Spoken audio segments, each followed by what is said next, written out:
Hello. We are live. I'm redesigning the place a little bit. I thought I would go for the white void of a background look tonight. What do you think? Drop me a comment and let me know. Sorry I'm a few minutes late. Fucking deal with it, man. Sometimes people are a little late sometimes. Well, actually, I was right here, but my computer was like overloading, so I had to shut it off for a moment.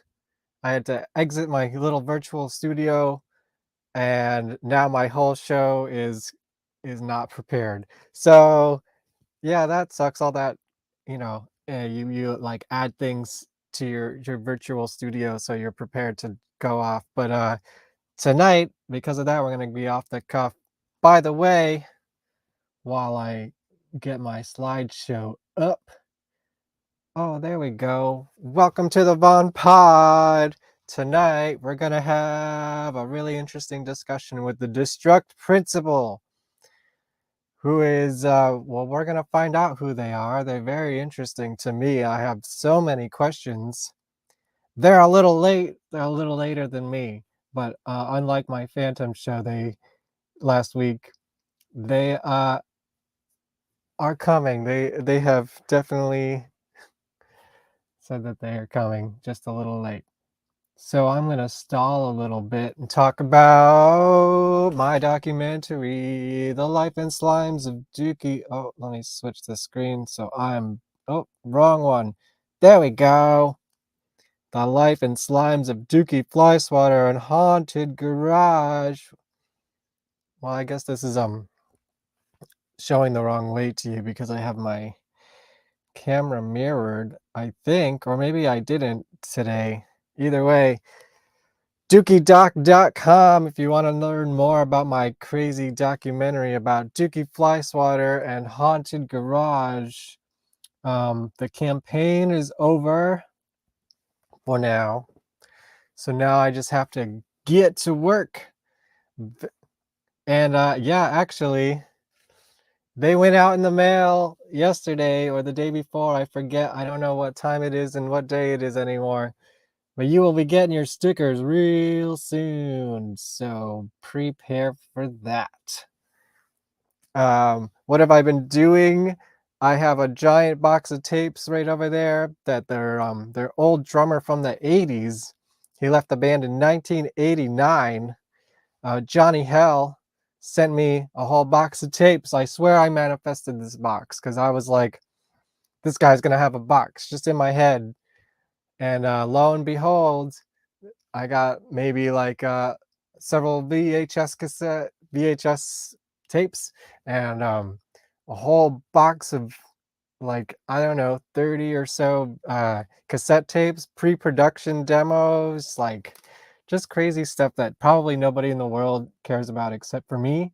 And I don't even know if there's any good material for the documentary in there so far, but to me it's incredible. Like I don't know, soundboard live recordings from the 80s and stuff like that. And yeah, I got my spooky tie on today because I'm going to be talking to some spooky people who should be here soon. So I'm going to show you you've probably seen this before if you've been watching my show, but you know what? It's still called, where's my slideshow here? Yeah,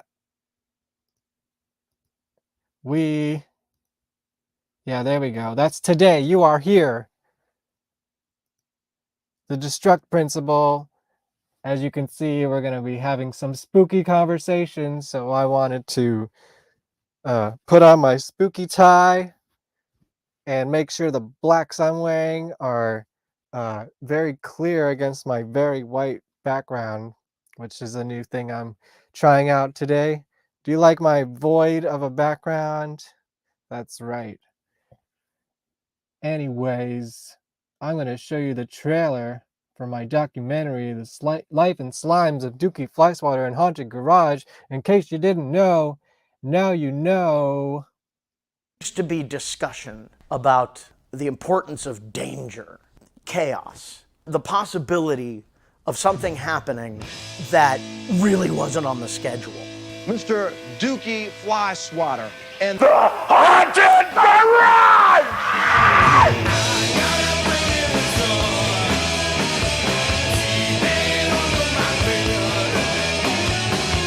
If you took 80s slasher movies and put it in a blender with metal and punk rock, you're gonna get Haunted Garage. Dukey and his crew were almost like making horror movies, horror punk. But the gag is, you're in the splash zone. It is splatter rock. It is chainsaw rock and roll. Not only chainsaw them, but would pull the guts out and spread them all over the place. It's like going to a horror movie, except it's actually happening. There was this real fervor at the time about shock rock, how bad it was for the kids. The shock value was exactly what I wanted. I look over and I see Dukey with his arms on fire. The flashes from the rear end.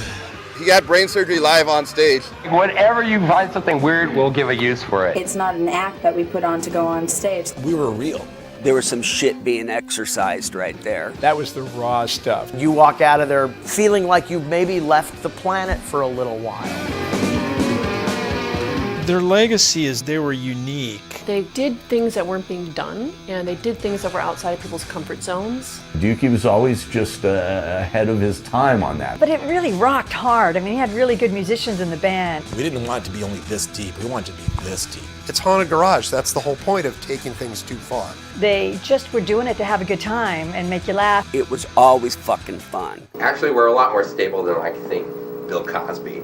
I don't know how to explain it. It exploded. Paul Stanley and Gene Simmons. Tom Waits was there. We flying Axl Rose. When you're sitting between Dukey and Elvira, it doesn't get any cooler than that. There were lines around the block to see Haunted Garage. They were the it band at the time. Those guys were gods to who they were gods to.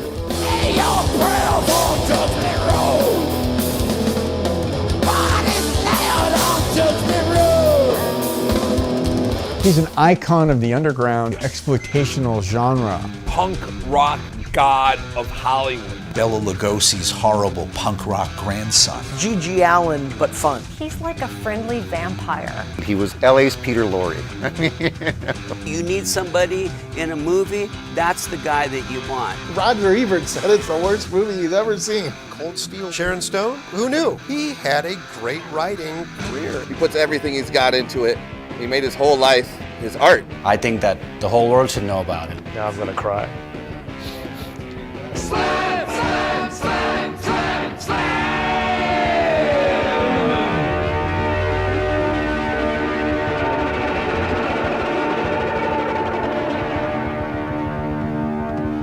Wait a minute, you're gonna get this. Oh, thank you.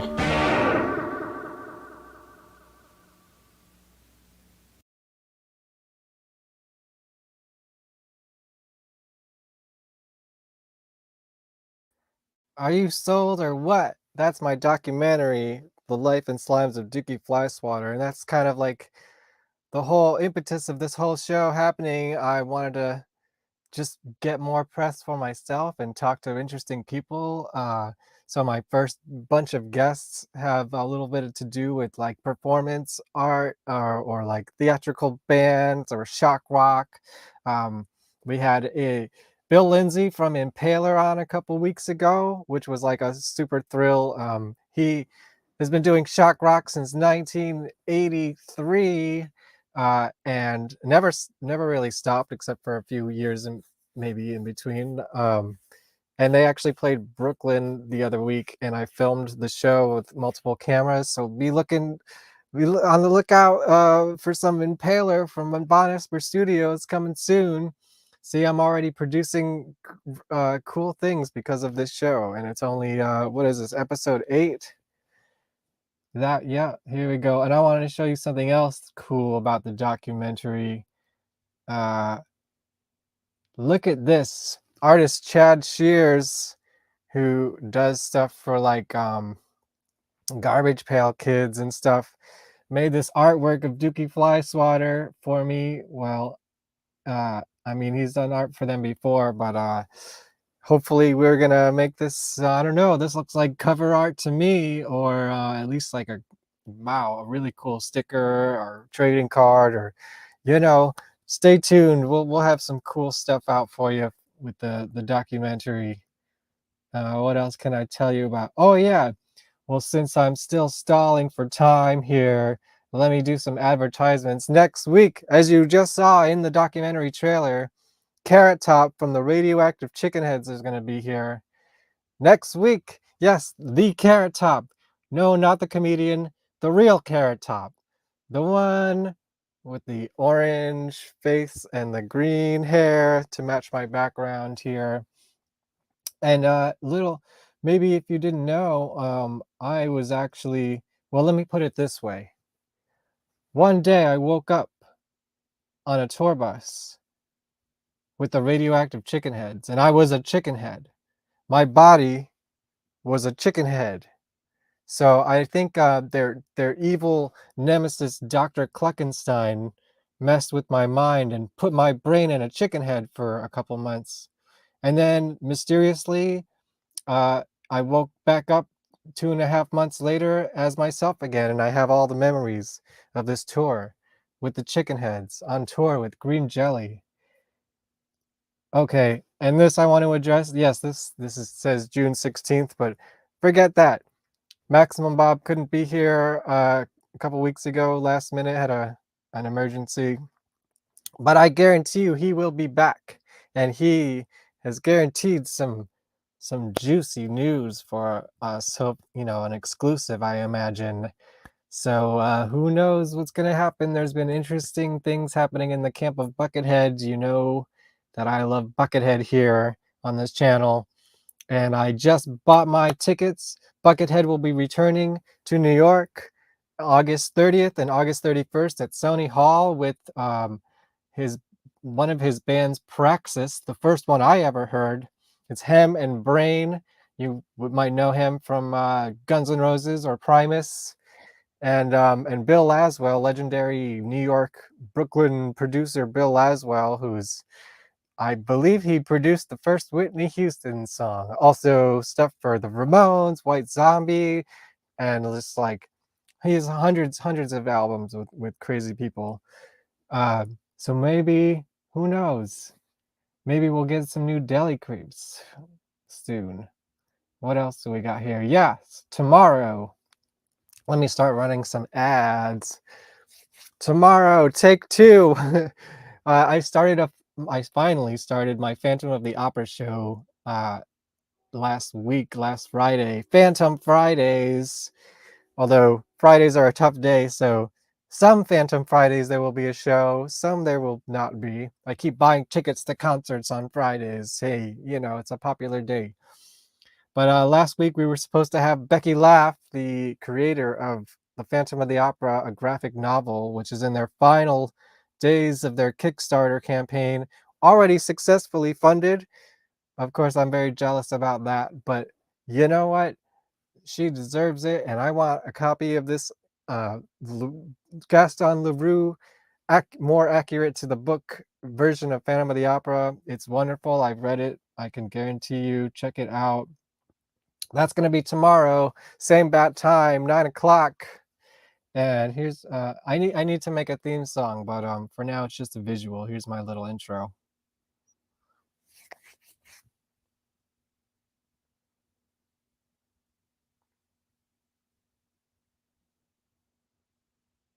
Yes, a theme song for my Phantom show and a theme song for this VonPod. It's on my to-do list, man. All right, the summer just started for me, and I've just been organizing and cleaning and digitizing tapes from the 80s, man, and also VHS tapes from my own collection. I was a big tape trader in the 1900s, and I have just boxes of VHS tapes that I'm slowly digitizing, even though most of it's probably on YouTube. These could be better quality versions or not. Either way, they were my personal copies of. I've been transferring a lot of like Buckethead, and I think I'm doing a 9 Inch Nails right now. I did a carnivore the other day from probably L'Amour's in Brooklyn in 1990. No, I did not film these shows, but I've collected them, and you know, they should be out there. So I'll probably put at least some of them on my sister YouTube channel, Vonesper Vault. I think that's what I called it, Vonesper Vault. You will find it if you type it into YouTube. You know, that's where I put random stuff that I doesn't really fit on my channel. But you know what? I think it's time for an ad break. Someone's gotta be paying the bills, so here we go. Here's an ad for myself.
VonEsper Studios is a multimedia production company in the New York City area specializing in capturing your moments in the forms of audio, video, and photography content. VonEsper Studios Music is the audio production and songwriting division that can create the perfect song for your needs. This is an example of just that. Need a jingle to make you tingle? VonEsper Studios Music is ready to write the hits you need for your project. If you are a singer, performer, business owner, or podcast host, you need great tunes to entice your audience. Or maybe you just need a theme song for yourself. VonEsper Studios is ready to create something to suit your needs. VonEsper Studios is ready to score your car commercial.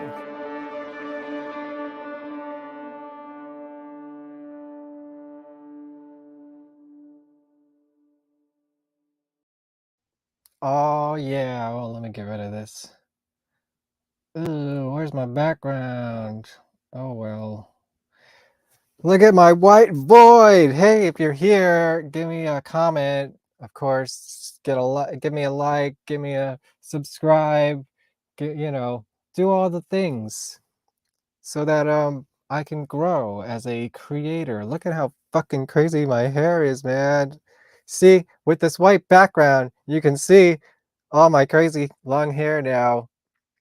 You know, before with the black, couldn't quite get there. The Destruct Principle is coming up soon. They are setting up their stuff, and oh boy, if you've ever seen the Destruct Principle, they got a lot of stuff, digital and also like sticks with skulls on it, and just they're really spooky. I'm really excited about this. I have so many questions. I hope they can answer all my questions. I do know they like to talk. They actually have their own show. Oh fuck, what's it called? We're gonna find out what it's called when they're here. But go to find out their YouTube channel. I think it's the Cult of DDP, maybe with a K. And yeah, they're just pumping out content. They have all their shows up. Excuse me, they call them rituals. They have all their rituals. They film every show, and kind of like I do, like multi-camera. Like they're set up for themselves, and it's really impressive. And they also, like I was saying, started their own vodcast. I think that's video cast. Is that what it? Is that the lingo? Vodcast. check it out. They talk at length about things. I usually watch things at 2 times the speed, so I hear them speak a little faster than they usually you would usually hear them. And if you're watching this on a replay, I would probably recommend doing the same because you don't realize how slow people talk until you speed them up. And yeah, I think we have the destruct principle. Let's find out. Hello. Hello. Hello. Yeah, we got the destruct principle. Yay. With a period, I've noticed. Is that very intentional, putting the period after the name? It was a fucking nightmare. Oh my. Yeah, Well, but listen how clear you sound. You are our future guests. This is the bar set right now by the destruct principle for production. Sure. We try. Yeah. So are the people a wise watching, man or is with blue this hair once told me, nobody remembers a late job, they remember a good job. And he was always late. Well, there you go. So is this live or is this behind the scenes? This is live. We are Oh, live. shit. Yes, if you're in the chat, give me a comment and we can answer your questions on air as well. Yeah, absolutely. Besides, because I have never used StreamYard, so it was a fight. The learning Really? process. Well, not necessarily a fight, just trying to, because it's through OBS. And well, I think you won at the end. Well, I mean, they still have tricks up their sleeve because the source we're using for video is not the typical one we use because cables set themselves on fire, and oh no. So what we're using is one of the DSLRs. So periodically our video will probably go black, and then you'll still get audio from us, and then we'll just have to turn it back on. So. I've never tried that with my DSLR. Maybe I can learn a thing or two from you. Well, I mean, certain DSLRs. I have a Canon 6D. Yeah, certain ones don't have time limits, but other ones overheat. Oh yeah, mine has a time limit. It's like 20 something minutes, and then it's yeah. This one's 20 or 25. But I've never. And you can do, you can rig it up with certain things to still stream and have a fan on it, so it doesn't. But I mean, Interesting. We were obviously working towards getting this set up, and I'm not. Yeah. Well, would you like to introduce yourselves before? Yeah, I was just telling my audience, I have a lot of fucking questions for you guys. So let me know if you have a time limit. Just cut me off at some point. But I have a lot of questions. Time is not something here. Yeah, I've seen your vodcasts. I know. And in saying that, I will let that was a Would journey. you like to introduce yourselves? We'll start to the left. I'm Jared. I'm Razor. I am here. I am Adam Robert Paul. He is here, ladies and gentlemen. The fourth that is not here at the moment is Avery. Yes. Have you ever considered doing ASMR? I have. There's certain ones that I enjoy with that, and then there's certain ones that I I don't listen to it, but I just feel like you have the voice for it. Like, well, see, that's the thing, and if you haven't seen most of our From the Devil's Den because we haven't put them up yet, but we're amassing a collection of them. But even though we had the capabilities the entire time with some of the interfaces we use, since we were all just kind of chatting with each other, we weren't wearing headphones, but at the same time, even though I was setting the levels when we're talking, we all are passionate about things we talk about, and so the levels I set are not in conjunction with me blasting my mic out when I'm excited. And so there's going to be certain episodes coming up where there's some nice crunchiness on vocals. But now that we natural have distortion, been enlightened with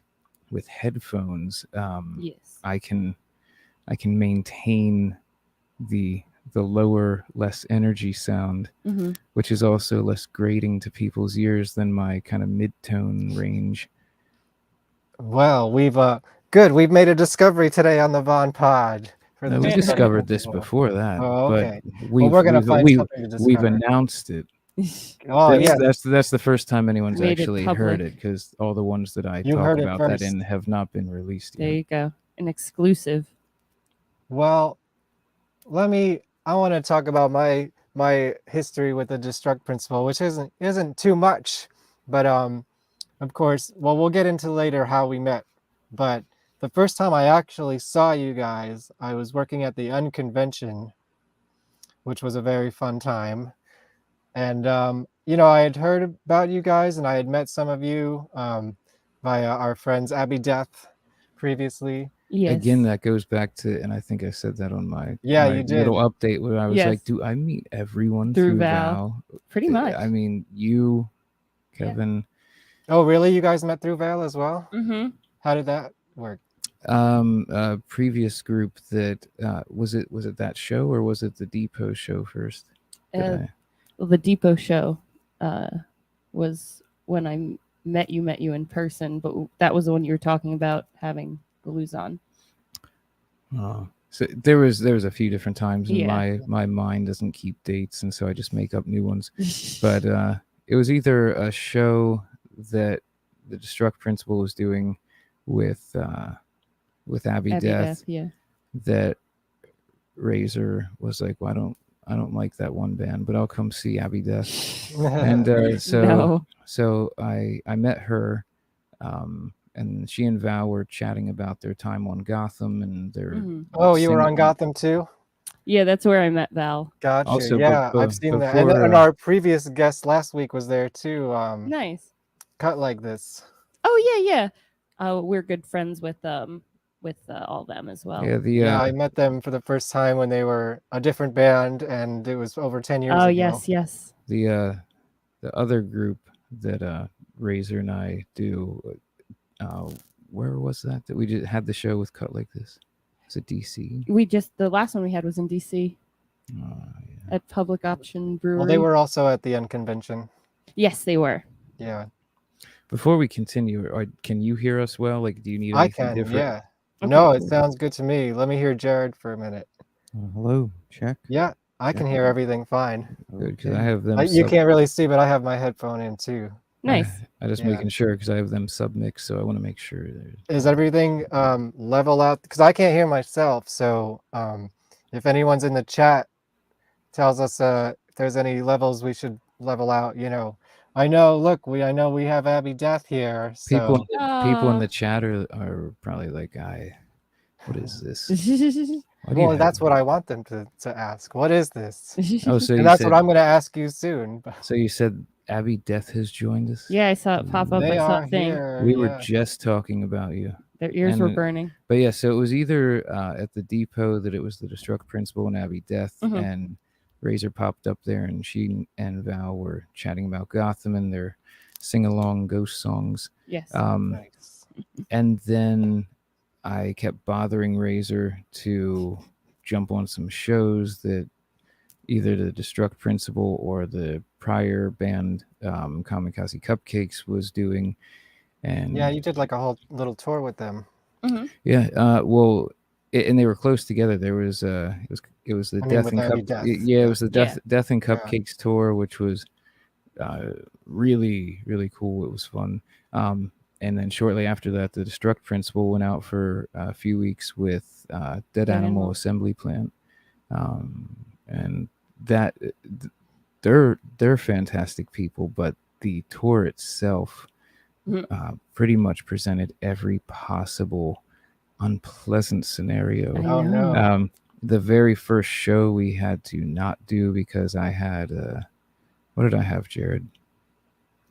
I want to say tonsillitis or something like that. Or, Yeah, something like that. Something That's not unpleasant good of the. for a singer, huh? Yeah, I was going to say something unpleasant for the throat, and especially because we were still doing the Chaos era performances, which were more strained vocal things.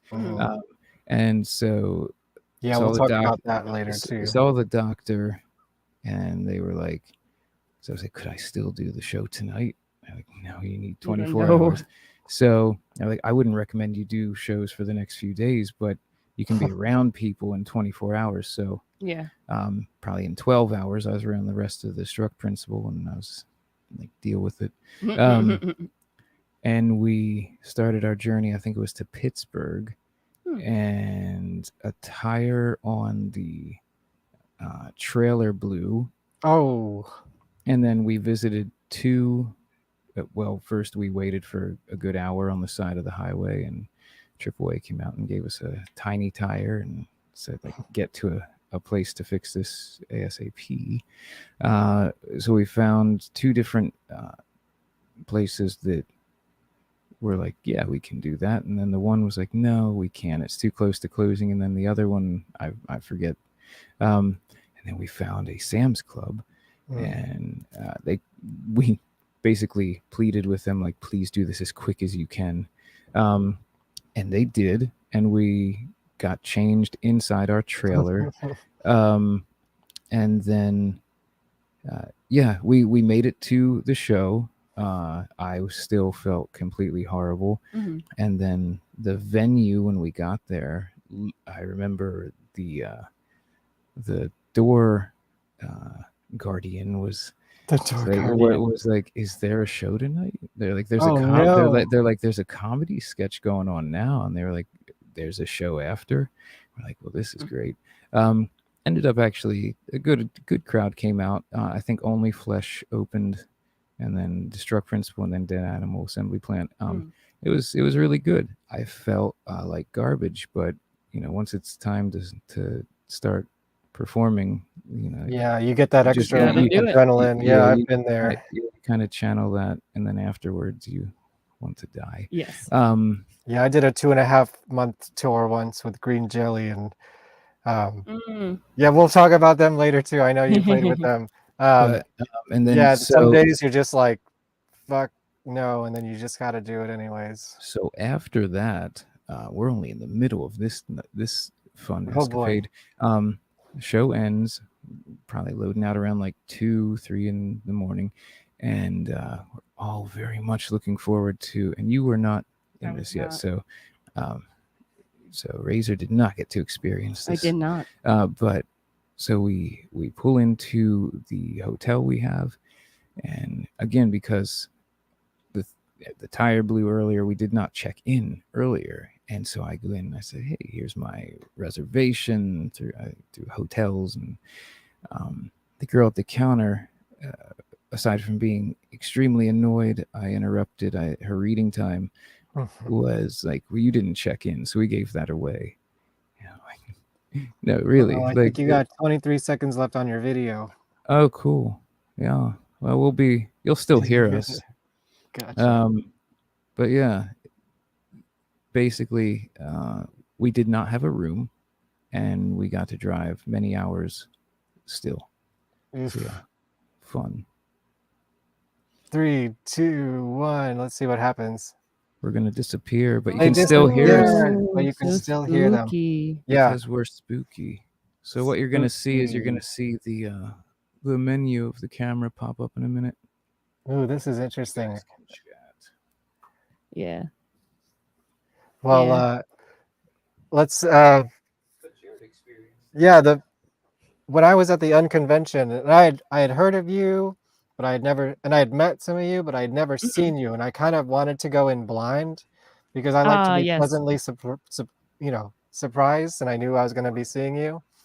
And it was a rare occasion where the first time I ever saw you, I had my camera in my hand, and so I have literally the footage that I have when I started filming you is the first time I ever saw you. Oh, and wow. I wanted to show what that was like, because it's a very Yeah. unique experience, as you can see, as you will see. And so this includes focusing and all. I just, this is well, it's synced to soundboard audio, Uh-huh. but it's just raw footage of me. When I open my camera, I push record, and then I figure it out, as I go. Yeah. So my whole show was set up before, and now it's not, so I gotta look for all my stuff. That's Here it okay. is. Nope. Oh.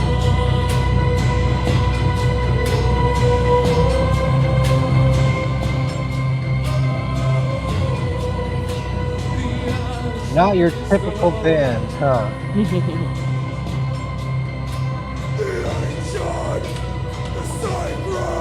Well, I wanted to show our viewers, this is my first impression of this. And, I'm gonna be honest, I was a little scared, which is a good thing. Yes.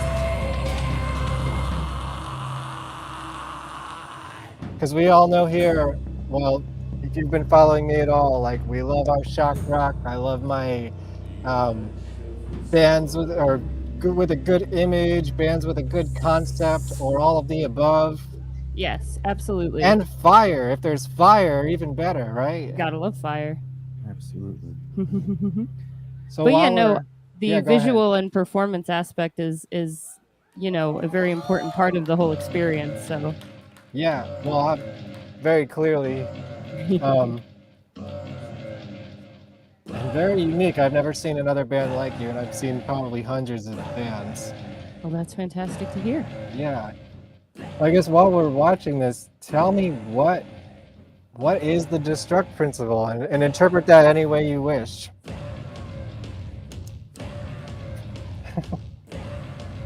Who wants to start it? I mean, it's basically whatever it needs to be. Is it a band? Is it a movement? Is it like something more? Is it what are we? All of the above. Yeah. All of the above and also none of it. Again, Yeah. It's open-ended source. Sure.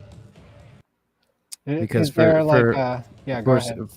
For some people, they can think of it as just a band and enjoy what they like of it, and for other people, if they get more out of it, that's great. And then some people that think it's just a sideshow and they don't like it, and that's fine too.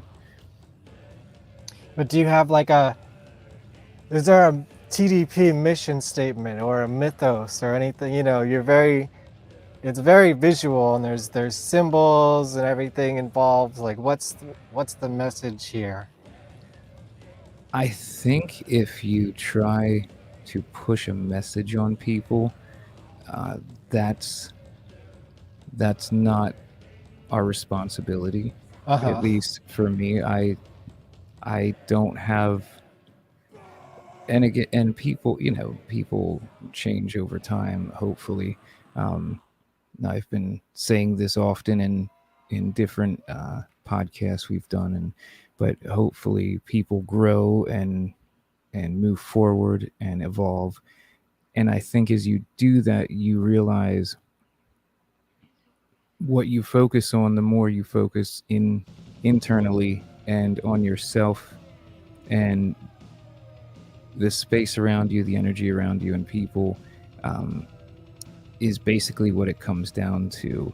And it's not to say that I don't care about what other people think or take from it, but I really don't. I don't. I don't necessarily have any. Well, what do you take from it? I take anything I need from it. I took different things from it with the Malignant Hymn than what I'm taking from it now. I got my little prop here. This spent a lot of time in my car after I got it. So. Thank you. In the Malignant Hymn Chaos Ritual era, I took a lot of aggression and anger, frustration, and I channeled it into performances and lyrics and the songs we presented. and it's what I needed to do at that time. Now with the and I needed that. If I didn't have those performances, if we didn't put together that album, I have no idea what the land I inhabit would look like, or if I'd be here. And it helped me move forward. And it's helped me move forward. What is Malignant Hymn? And again, I don't feel I have the right or even need to tell people what it is. It could be anyone that listens to it. The first time that Razor listened to it, if it had meaning that connected with her in her own way, and I state what it meant to me, I don't want that to lessen the value it has to her. So while each piece on it has a place for me, it could be completely different for her. For me, it again, it was a time that I needed that, and it served its purpose. And I can obviously we still perform those songs. We always will. This is actually I think this is my favorite song of yours right now, by the way. Funny enough with that, because both you and Luke got video, very good video, and thank you for that. Yeah, Luke was awesome all weekend too. Both of you captured very good performance video of that, but it was funny because it was both the same song. And people, you guys want to put that together, I don't mind. I think we already did put it out. Oh really? No, put it together. We linked to you. Oh yeah. Okay. Like dual cameras. Yeah. But again, it's and not to, I don't feel that's a lazy answer. I just think that and we've even discussed that from the Devil's Den episode that I think we actually did put out about the power of lyrics and sound, in that lyrics, I don't want to take away from meaning to others with it. So it's what I needed. It was a release, and it helped me move forward into what we're in now with the Greater Magic movement. And I feel excitement and power, and just I'm looking forward to where we take it. It's You're doing a lot. I can see. If anything, the Malignant Hymn was the springboard to flourish. I think, and it's funny because if I would have taken, and the thing is again, where my mind was at, sometimes it was not a good thing, because I would go too deep mentally into some of the performances. But again, as you grow and you learn how to use these vehicles, I think I got a picture here. Is that from that era? That was the Chaos Ritual era, where we also did the bloodletting that people did not realize were real until they were near me after the performances, and were like, what smells like pennies or metal? Oh like, boy. That's me. And as venues and places caught on that it was not theatrical blood, more and more they were like, you cannot do that. So but at the same time, it's not definitely not necessary in what we do now. It could have its place, but as a completely different part of it. So what has it become now? Or what's different about it? It feels like almost everything. It feels like the era, the Chaos Ritual era, was again like the springboard and infancy. And this is just many steps continuing up. So that was the beginning, and this is the present. Life flourishing. This is the now. I think we've kind of matured over time a little bit as well. I think the spirit of the project has remained the same, in the sense that we're trying to create something, you know, dark and atmospheric and heavy. But yeah, I think there's been an evolution for sure. It's heavy, but in a different way.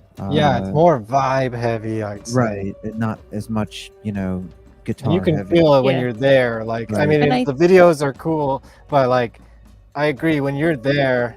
And yeah, we've certainly You feel embraced. something. Yeah, And I think it's a good point to kind of say it is what it needs to be. I think in something like this, where it is very raw and there is a lot of like personal connection for everyone, I think almost giving people what it's supposed to be or what it is to each of us individually, it can take away from what they get from it, because it is its own, it's almost like its own living, breathing entity, and it kind of takes us where it needs to go just as much as we take it. So I think in that sense, like any art, it makes people feel something, whether that's good or bad, but it is up to the listener and the viewer to kind of take from it what they need.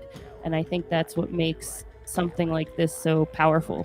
As an example with that, we recently had a performance at Love Drafts that is it First Angel Media. I forget the name of the individual who did the review, but the review, I read it and it was basically if I could hope for anyone to walk away from one of our performances feeling something, they got it. They just said how it transported them. They were transfixed. They wanted to move and dance, and they felt powerful, that they were more than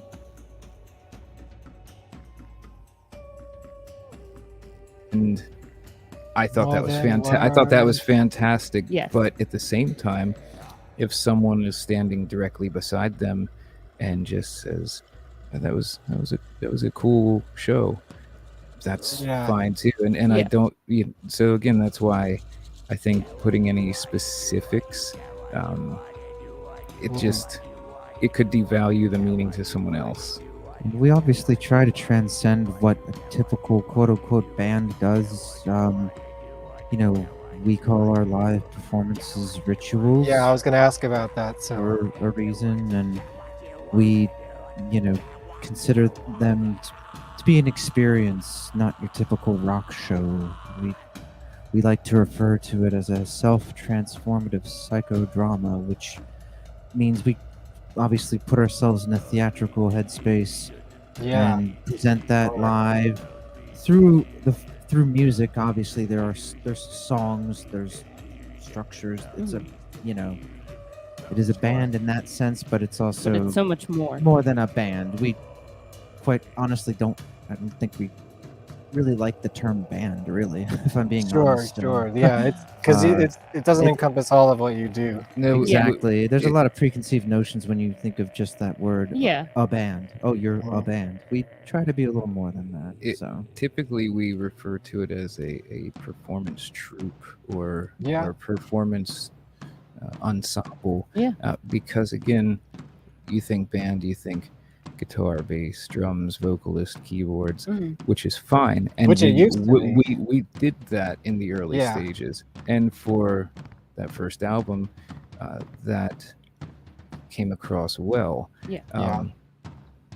And with this, when we come into different venues, and we show up with 4 drum stations and an altar, and we do we didn't always, but we've come into doing our own sound now, and which it works much better. Yes. It's also cool because I noticed that you can record all your audio for so we as a tech guy like me, we I'm into try that. to record every show, and we get direct board audio, but then also depending, like if the room doesn't need our drum stations mic'd, if the sound carries enough, we typically will blend in whatever camera audio we can get just to give it that room ambiance Sure.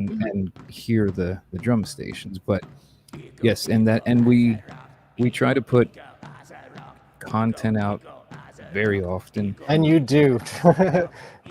We Yeah, definitely. I was telling everybody before you got here, check out your YouTube channel because there's a Yeah. lot there, and it's constantly being updated.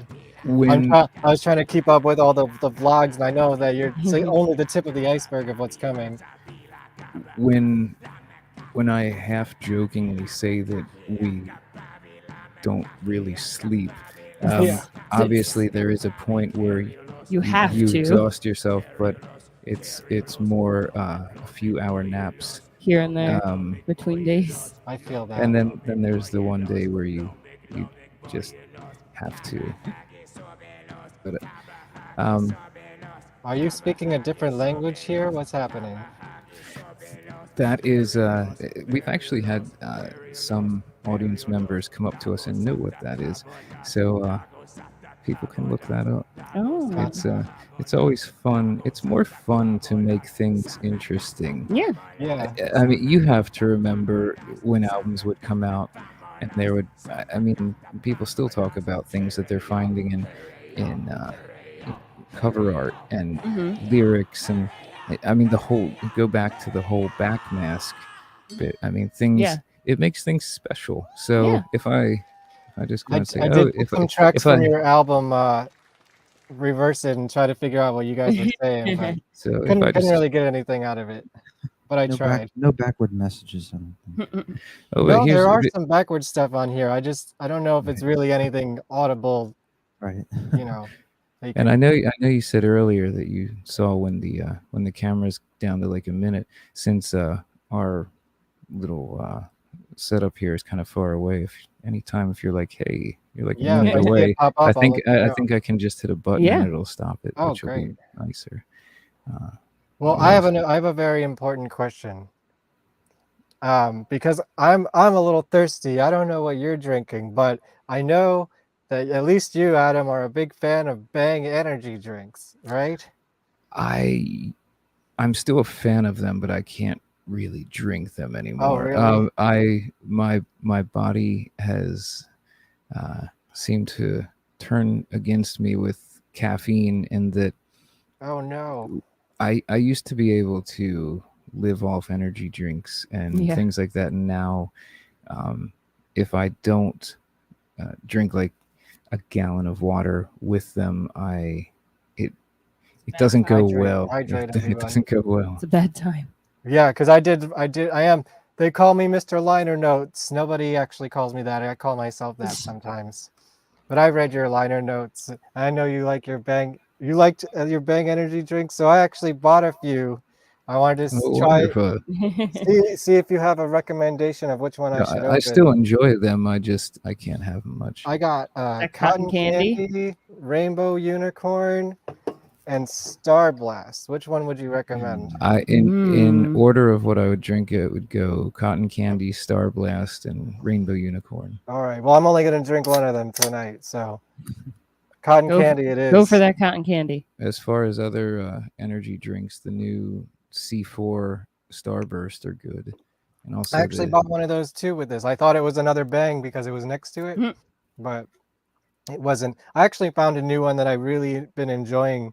I've never seen before, called. I'm not even sure what it's called, but it's the Alani New. Alani New. Yeah, I found this and I tried it. It's gluten-free, vegan, 0 sugar, 10 calories, and it's fucking delicious. It really tastes like you're drinking Skittles. And I like Skittles, so I recommend that one. Oh, well, if you like Skittles, is that telling us 30 time? seconds. You see it? I'll hit a button. But the Bang Radical Skedaddle, you would like then. Yeah, I didn't see that one. Let's see if I can hit the button and it'll stop it. You do it. I believe in you. Let's see. Hit the It's button. like an interactive show for me. It is. Yeah, you're getting your exercise today. I just had an energy drink. I think it was Ghost. And Ghost. They make a Like the band. Like yeah. Okay. And it's in a yellow can, and it was yeah, we're still going. We're still going. Yeah, it didn't stop at all this time. and it was Sour Watermelon Warhead. Ooh, man, I remember Warheads when I And was it in like was high school. very good. Nice. I'll look out for that. What? Of course, this might be an answer like your other answers, but this symbol. What is this symbol? Well, I think I can answer that. The symbol originally was based upon something called the Leviathan cross, and we kind of used that and kind of morphed it into our own logo to represent the group. Basically, if It's cool. if you look at it, it was designed to sort of kind of spell the initials TDP. If you kind of look at it, you can see the D and the P there through the straight line in the middle and the sort of swirl shape in the center. Sort of forms a D and a P there, as well as a T as well, with the lines going through the straight line in the middle. It sort of forms a TDP, if you Nice. will. And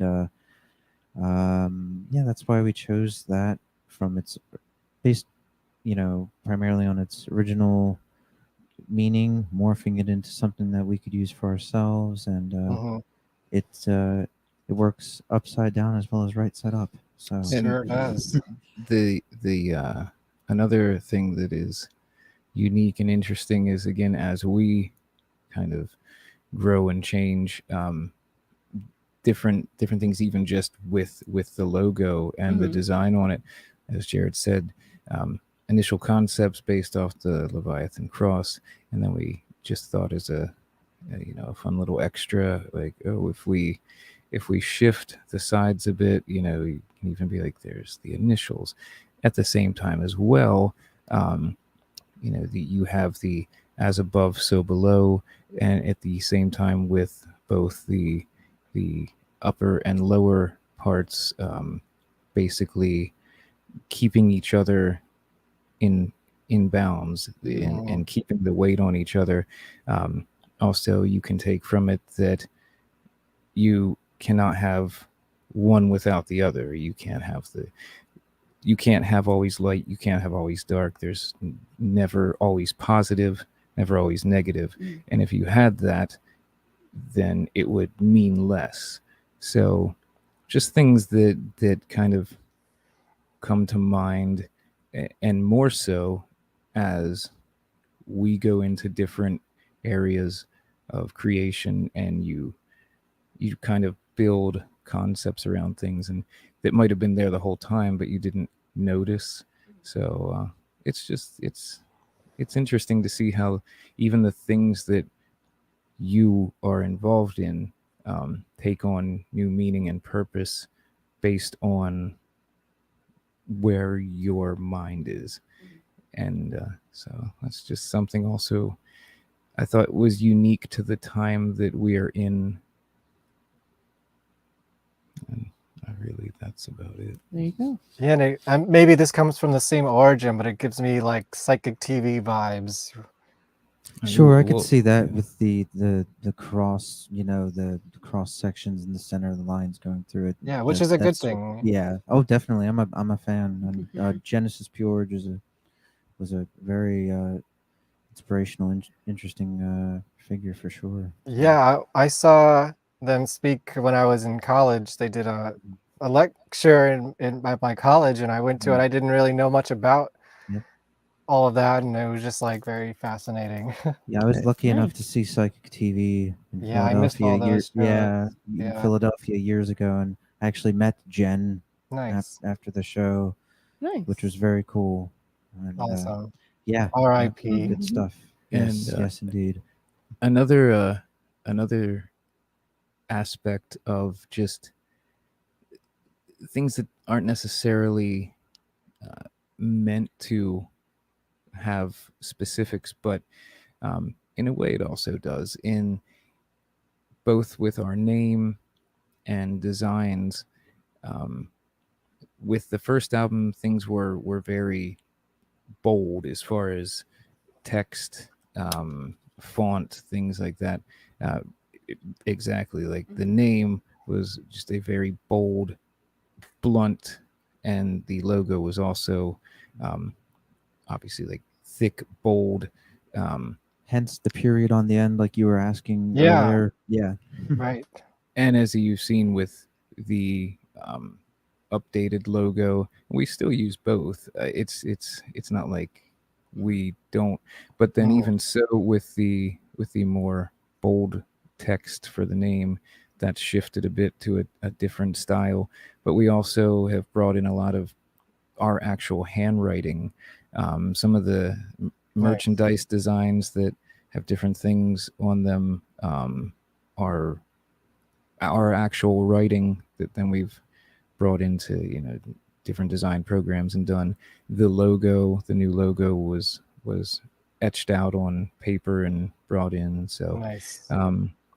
we try to keep everything in-house, DIY as much as possible, and it also keeps it kind of the pure everything from the source.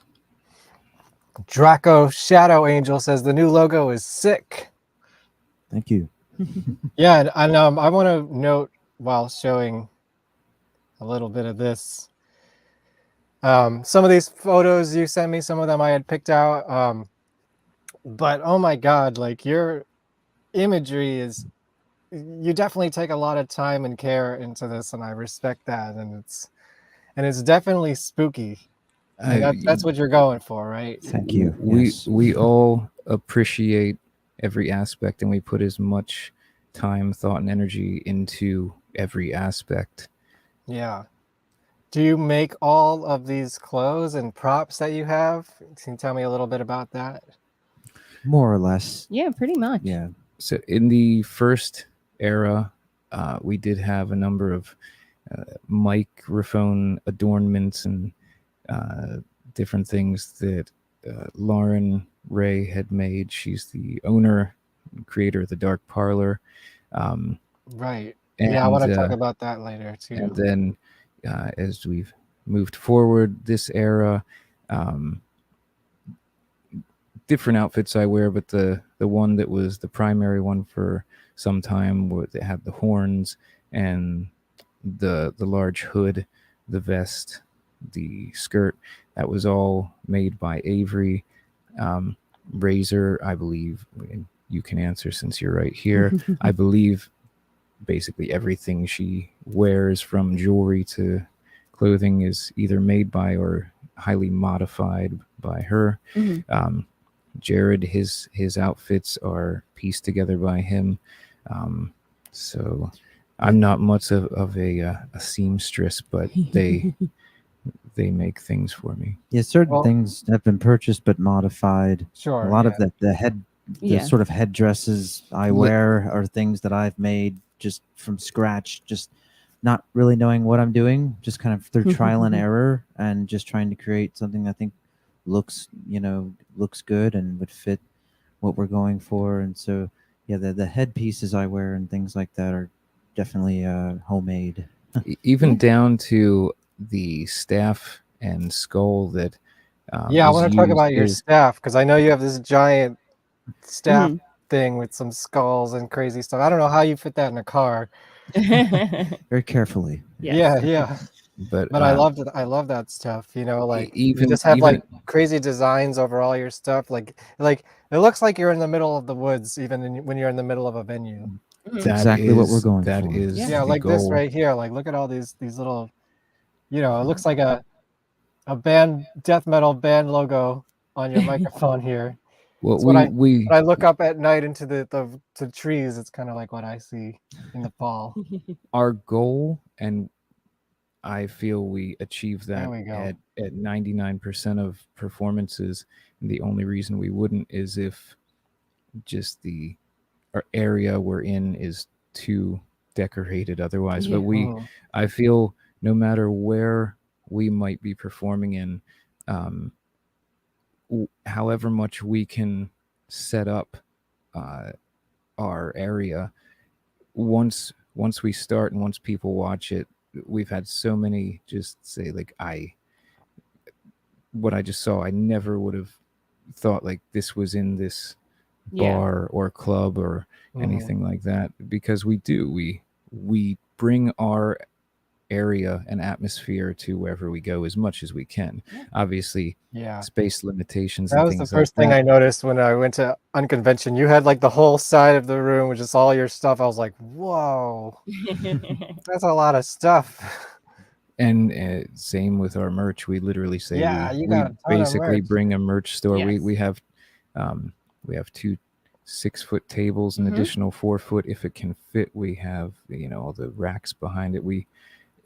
Our merch takes up as much as, if not more, in our trailer than probably at least half. Yeah, But let again, me get into some of that now then. I do have some examples of your merch, and you got some interesting designs here. Well, that's a fuck everything, destroy yourself. that is very much a first era piece of apparel in the just chaos. And it was popular. People like things that curse, so we still maintain. I mean, keeping, Jesus was a cunt was such a hit, right? I mean, He's a cunt. I don't remember the exact wording. You know what I'm talking about. For as much as we like to lose ourselves in the mind and spirit, you still have to keep the business hat on now and then as to what keeps it afloat and going. So again, that design probably wouldn't have been thought up in the era we're in now, but it's popular. Well, now if you want to keep balance, going. you can make a white shirt with black letters that says "Love everything, create yourself." There you go. You're onto something. There you go. You'll can get have that one. you'll get 10% of the cut. Oh, just give me a free T-shirt. I'll take it. There you And, go. here's just a representation of the spookiness. And I wanted to say, and I meant this as a compliment, but when I was watching your performance at Unconvention, after I got done filming you, I was in the back with my friend Will from Justin Symbol's band, because I used to be in that band with him. Oh yeah. And we were watching it, and he said, it's kind of like seeing the spooky kids, except they're actually spooky. And we meant that like totally complimentary, because we love that shit. And so you obviously have a fun side here too. Well, that's actually not a Destruct Principle shirt specifically.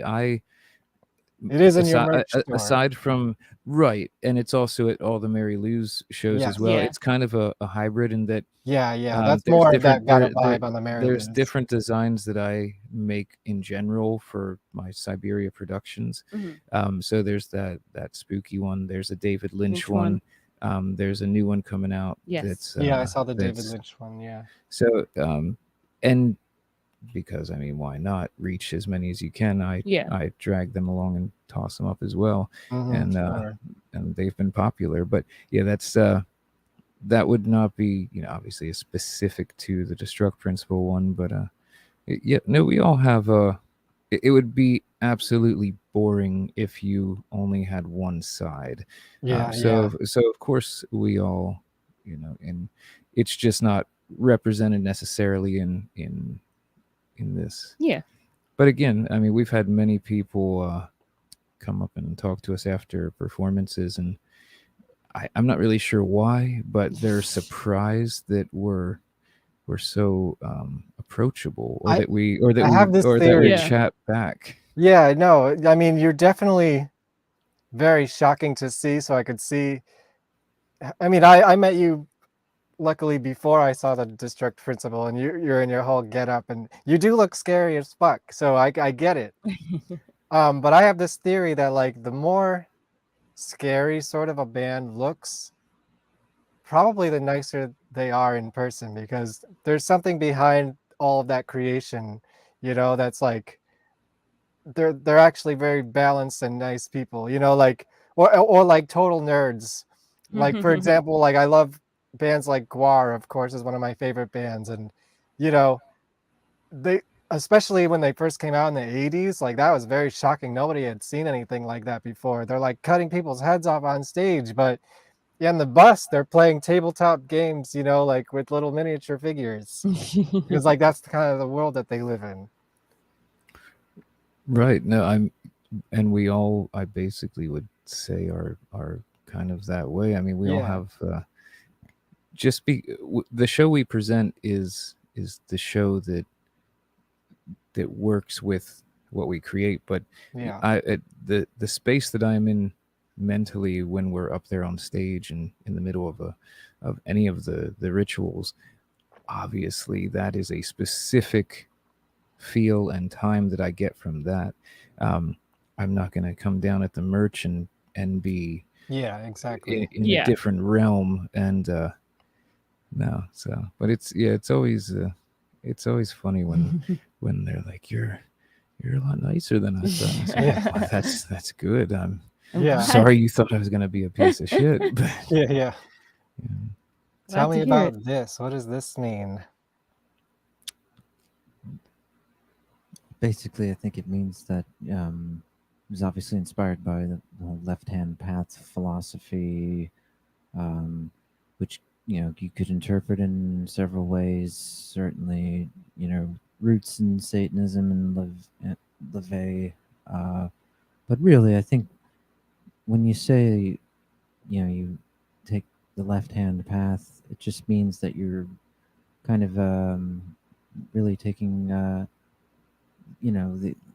the outsider approach to life, I suppose. You're not one of the sheep, really. So to me, that's kind of what that phrase represents. And what is your relationship to Satan? I have to ask. Oh, he's obviously a good buddy of ours. No, I mean, Satanism is a subject that we could get very deep into, but I don't want to speak for everybody. But sure. I think we're all, followers of Satanism. I am, specifically LaVey, Anton LaVey, the Church of Satan. But that's a to me, that's a life philosophy, and it's something that has influenced this project for sure, in my opinion. I just wanted to point out, I know I named this episode and all of the episodes so far are talks about Dukey and other things to piss your parents off, and I want to show where that came from.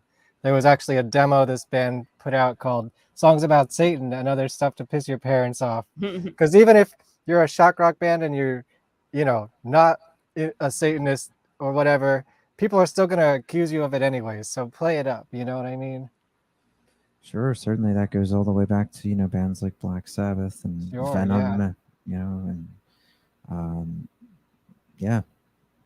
What and about this one? Well, that of course speaks for itself. Sure does. And I wanted to ask what your relationship to this movie is. Well, we're all fans of that film. We've actually sampled that. Well, I wasn't gonna say it because I didn't want to get anyone in trouble, but that's where I got. Yeah, I heard that and I was like, I know what that's from. There are many samples in the first. Yeah. But this one jumped out at me because I was such a fan of this movie growing up. I know I was trying to find my DVD copy of it. I know I had one. I must have lost it somewhere. So you get a picture. Everyone should watch this movie if you haven't. It's a fucking classic. Well, another classic, obviously, that's sampled heavily, The Exorcist.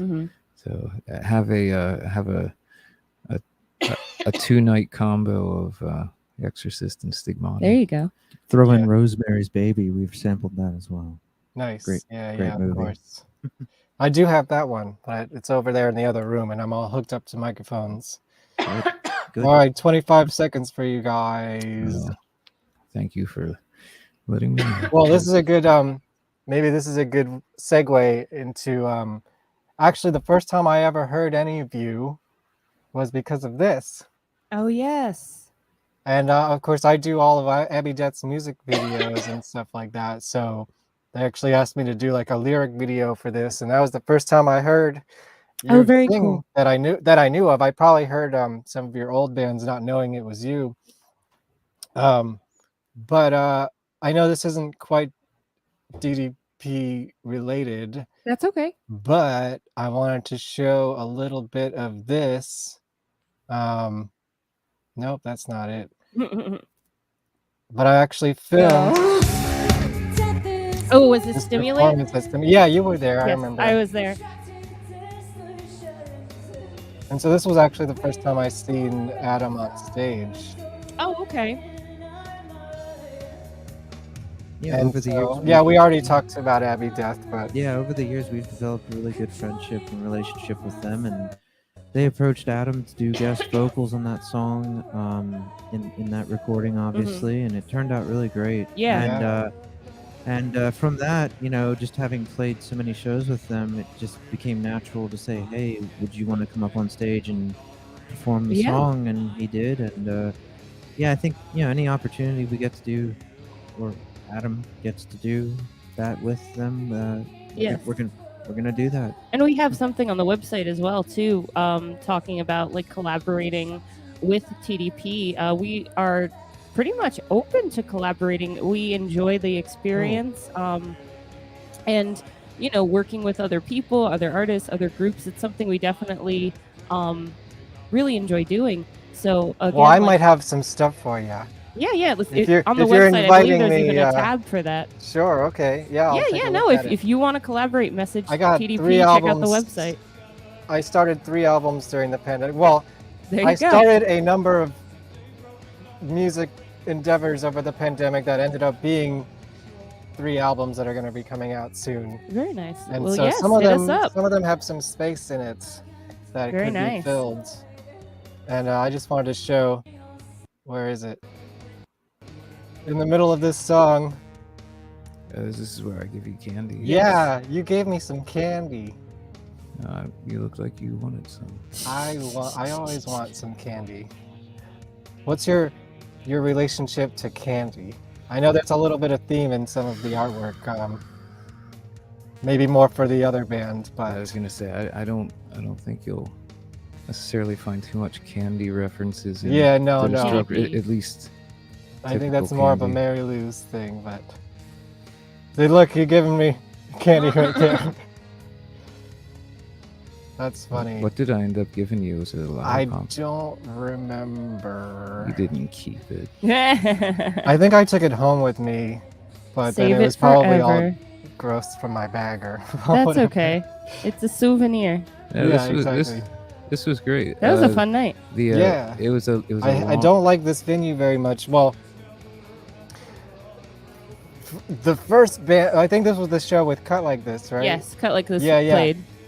When I filmed them, and I felt so bad because I was filming them for them as well. Yeah. And it was pitch black. You couldn't see anything. And by the time Abby Death came on, Chris had set up some of his own lights so you could kind of see it, but it's still dark. That's This one- venue was very difficult in that respect for a film person. That's one thing that is unfortunate because we've encountered things like that too. Not with lighting, because we even bring our own lights. We bring our own lights if necessary, but bring your fire. So. But as an example of why we turn to doing trick or treat bitches, is we've one of the benefits with doing our own sounds. Obviously, we run in-ear monitors, so we've always done our own mix on that. But basically, especially with our setup now, and we encountered this so much with the first era, where it was more of a band setup. Yeah. That if you had a live drummer and everything.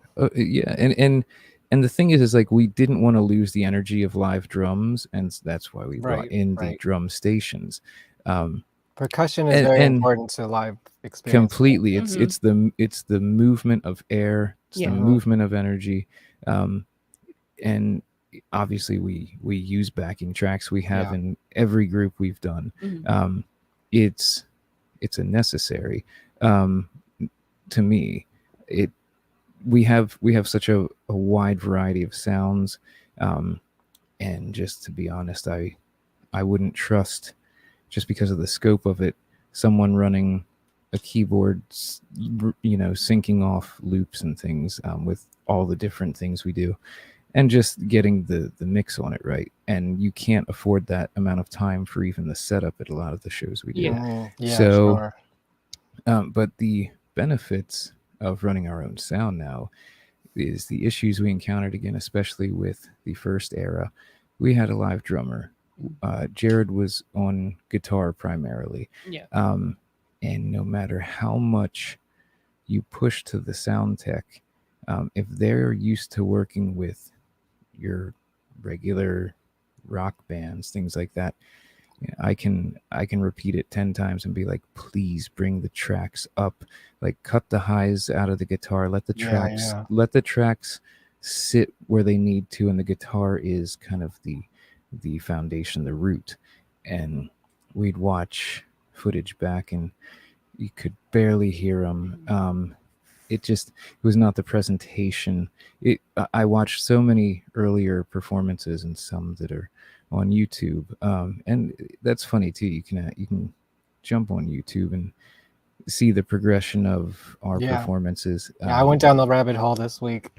and none on our end that I am not happy with, but things that were out of our control. And that's what I'm getting to with you saying about like the lighting situation and things, is that bands, especially ones like us, who cut like this, they put a lot of time and effort into their material, but when one aspect out of your control can basically it was Halloween too. It was all dressed up, right? Like either ruin or bring down the effect of your show. Example, I'm not going to say where, but we had a performance back before we did our own sound. That sound check was great. It was fine. It was a nice venue with good sound, and somehow between sound check and our stage time, a switch got flipped that the mains got turned off, and the monitors existed, but not the mains. So obviously we like to have the presentation of people coming on stage. Razor reads the introduction ritual presentation. On convention, you were actually on the floor with us.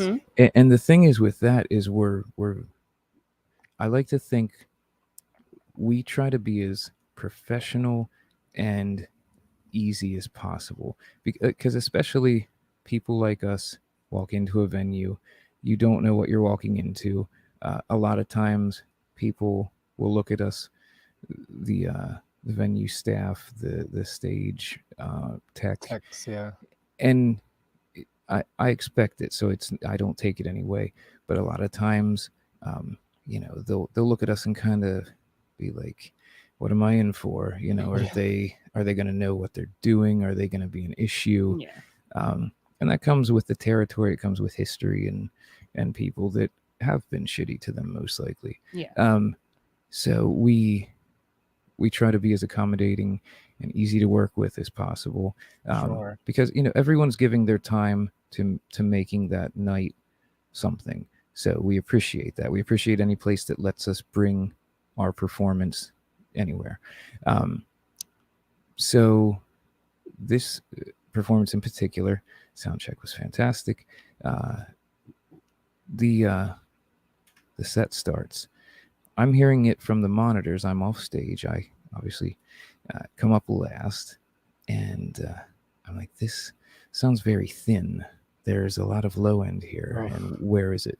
So, I kind of am waiting is a good 30 seconds, hoping that whoever's front of house is like, something's off. Why is this so quiet?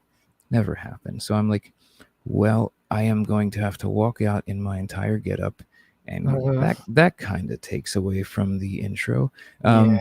Went out and I was like, what is going on? Like, I'm only hearing monitors from side stage, and they're in a panic and looking around. They're like, I don't know. And found about a minute into our first song that somehow one of their power monitors got turned off, and then it comes on, and we did the rest of the show. But and while the rest of the show was fine, Kind of ruined the vibe.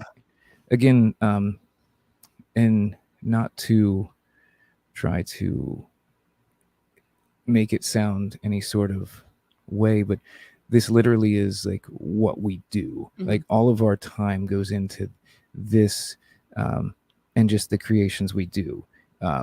If Jared is not here working with me or doing rehearsals, he's doing his paintings, he's doing his collages. If Razor is not here working on different things with me, she's at her area, whether working on the Mary Lou's, working on different things with the Destruct Principle, jewelry. She does makeup for other people. We all try to. And you do a lot of video editing, I see. Right, and I would love to work with other people to do more of that.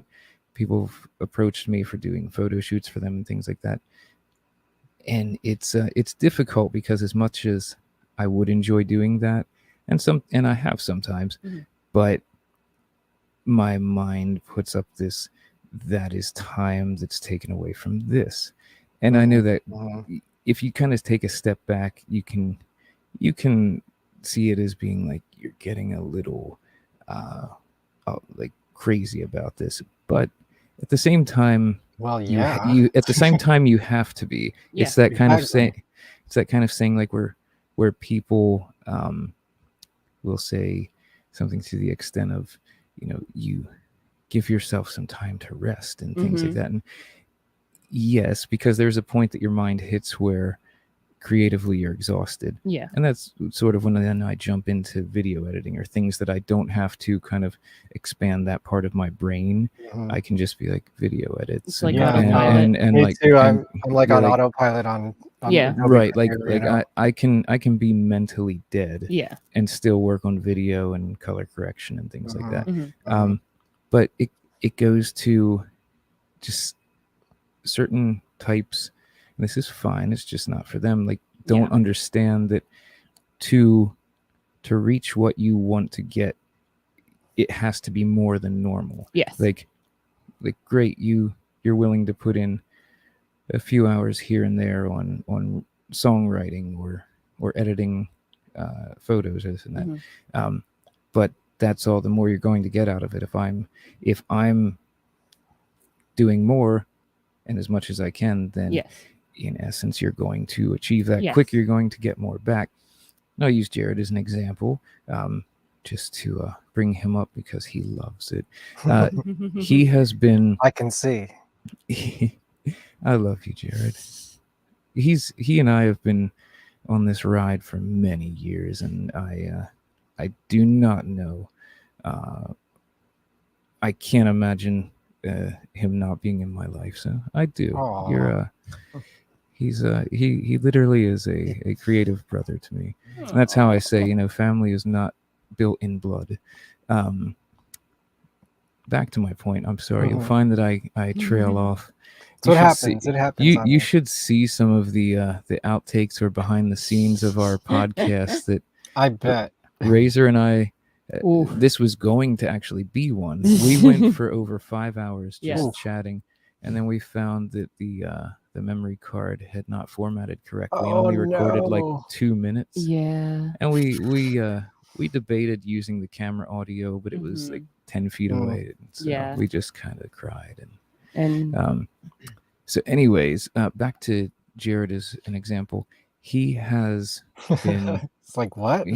He has been pushing out so many pieces of artwork between his paintings and his collages, and it's great to see because I know that feeling you get when you hit your stride and you're excited. And in songwriting, it's kind of like once you get past that first stage of, and we literally just talked about this, you and I, Razor, of once you get past formulating the foundation of a track, the very frustrating part where there's so many ways you can take it.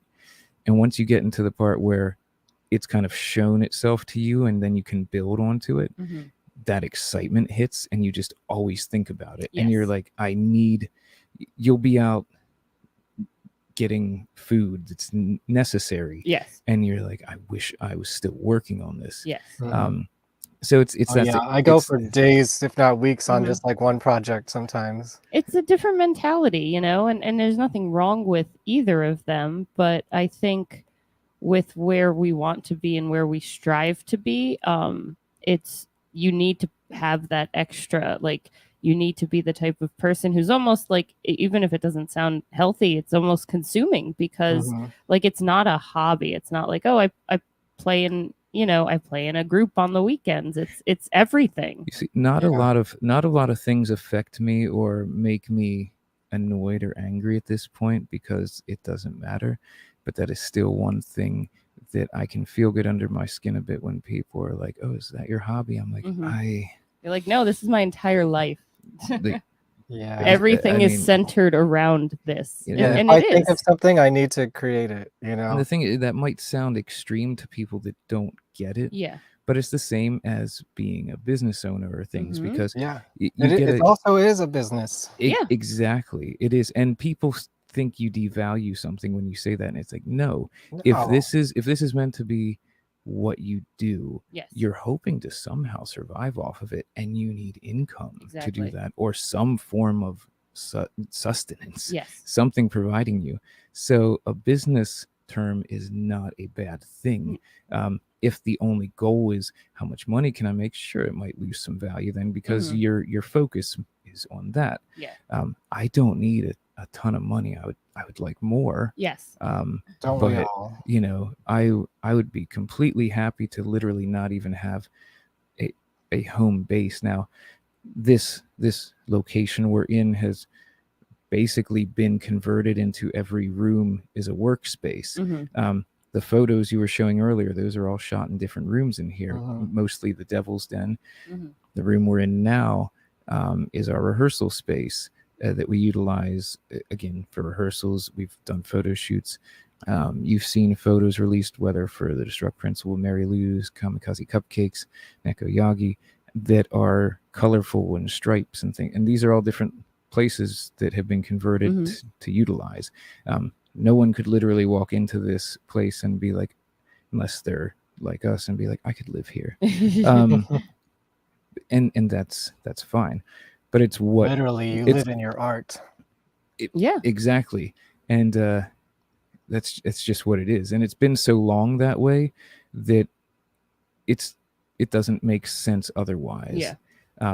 Sure, we have to we have to offset things with income, but I mean, you know, it's what it is. It's and again, I trailed way off, but Jared has been putting out so much. He has been putting out so much. So many pieces of paintings and collages and things like that.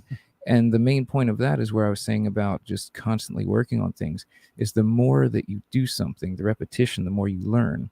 And that's an issue I actually sometimes have with myself, is I will dwell on one thing for far too long when I could turn my attention to something else and maybe find something in that works for what I am putting so much time into. And that is basically where I'm going. I'll stop because it was I know good. We've talked about music videos, and business, and I'm going to combine all three of those things. And I think it's time for some ads. So if anyone needs to pee, you got about a minute, two and a half minutes, I would say. Wonderful. We actually do breaks on our podcast as well, because we go a long time. Yeah. So I'm going to run some ads for myself, and one of them is for my music video services. Another one's going to be for the album that I have coming out soon. I'm sorry if I'm looking ahead. off to the side the whole time, because look, we need to reset too. Yeah, see, but perfect timing. Our screen is over here, so if it looks like I'm not looking at you, oh no, that's okay. You have sunglasses on anyways. It's so bright. And in my album, Abby Death did a lot of work. Well, did videos for them, right? Yes, you'll probably see a bunch of them in my reel. So awesome. So now that we're counting down, let's go for it.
And now, a word from our sponsors. Welcome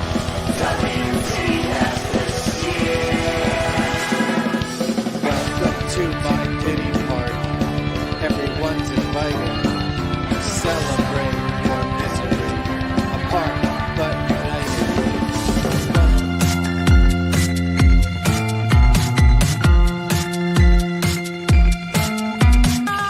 Hits.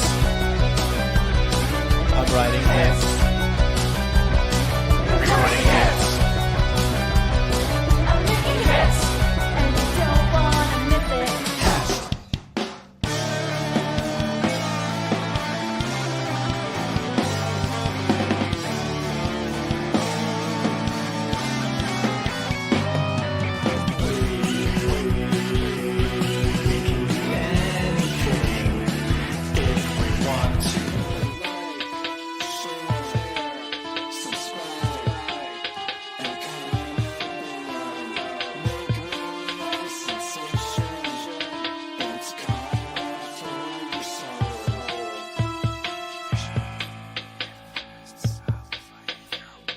Comment below! Comment below! Comment below! Wow, yeah, there's actually a lot of Abby Death in there. Yeah, music videos. Hey, if you guys want some music videos, actually the Destruct Principle, I'd love to work with you on something if we could ever get it together. And yes, the Welcome to My Pity Party album is coming out sooner than later. Okay, what you saw there was just, you know, I threw that together very quickly, but it's going to be a video album. I'm working on my final mixes right now, and then I need to get it mastered. I'm talking to a mastering engineer about that right now. So very soon, I think we're going to be transitioning into Welcome to this Pity Pod era of VonPod. And let's see, are they back yet? No, you're a black screen, guys. I think maybe they're all in the bathroom right now. Well, you know, I'm here. Oh, Jared's here. Yeah, But there's no visual. I'm here. We'll get that back up. Yeah, no problem. In hopefully just a minute or so. The other two members have stepped out of the room, but I'm here. I'm gonna run one more ad then. Okay. How about for some live music video? I mean, not music video, live music.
Hey, get at me for some live video, music video, whatever you need. I'm in the New York City area. I do have a car now. I'm not in the city anymore. I'm in the suburbs now. So I can drive to you if you're not too far.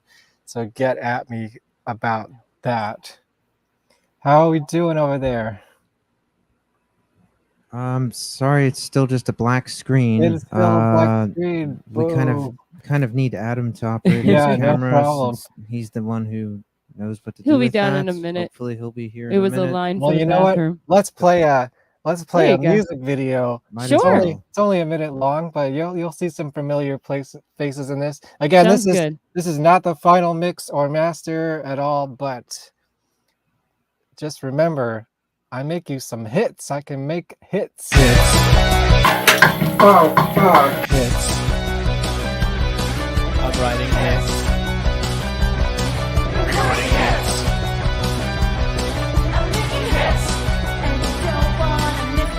Hashtag homemade and DIY. Hits all day, hits all night. Hits for you, hits for me. Hits for Patreon and hits for free.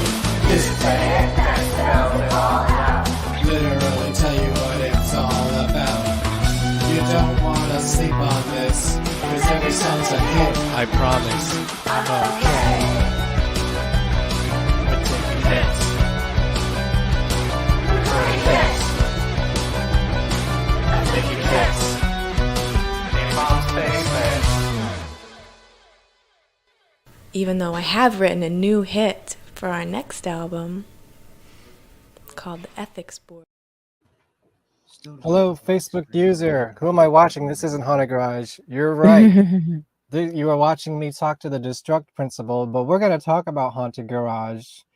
And if you don't know, I am making a documentary called The Life and Slimes of Dukey Flyswatter and Haunted Garage. So here's the part. And yes, the name of this episode, where is it? Is, oh no, I got my slideshows all over the place. Where are we? We are here. Talks about Dukey and other stuff to piss your parents off with the Destruct Principle. That is what you are watching. I don't know who you are. I wish I could shout you out. But thanks for watching. I hope you're enjoying it. Do you guys know anything about Haunted Garage?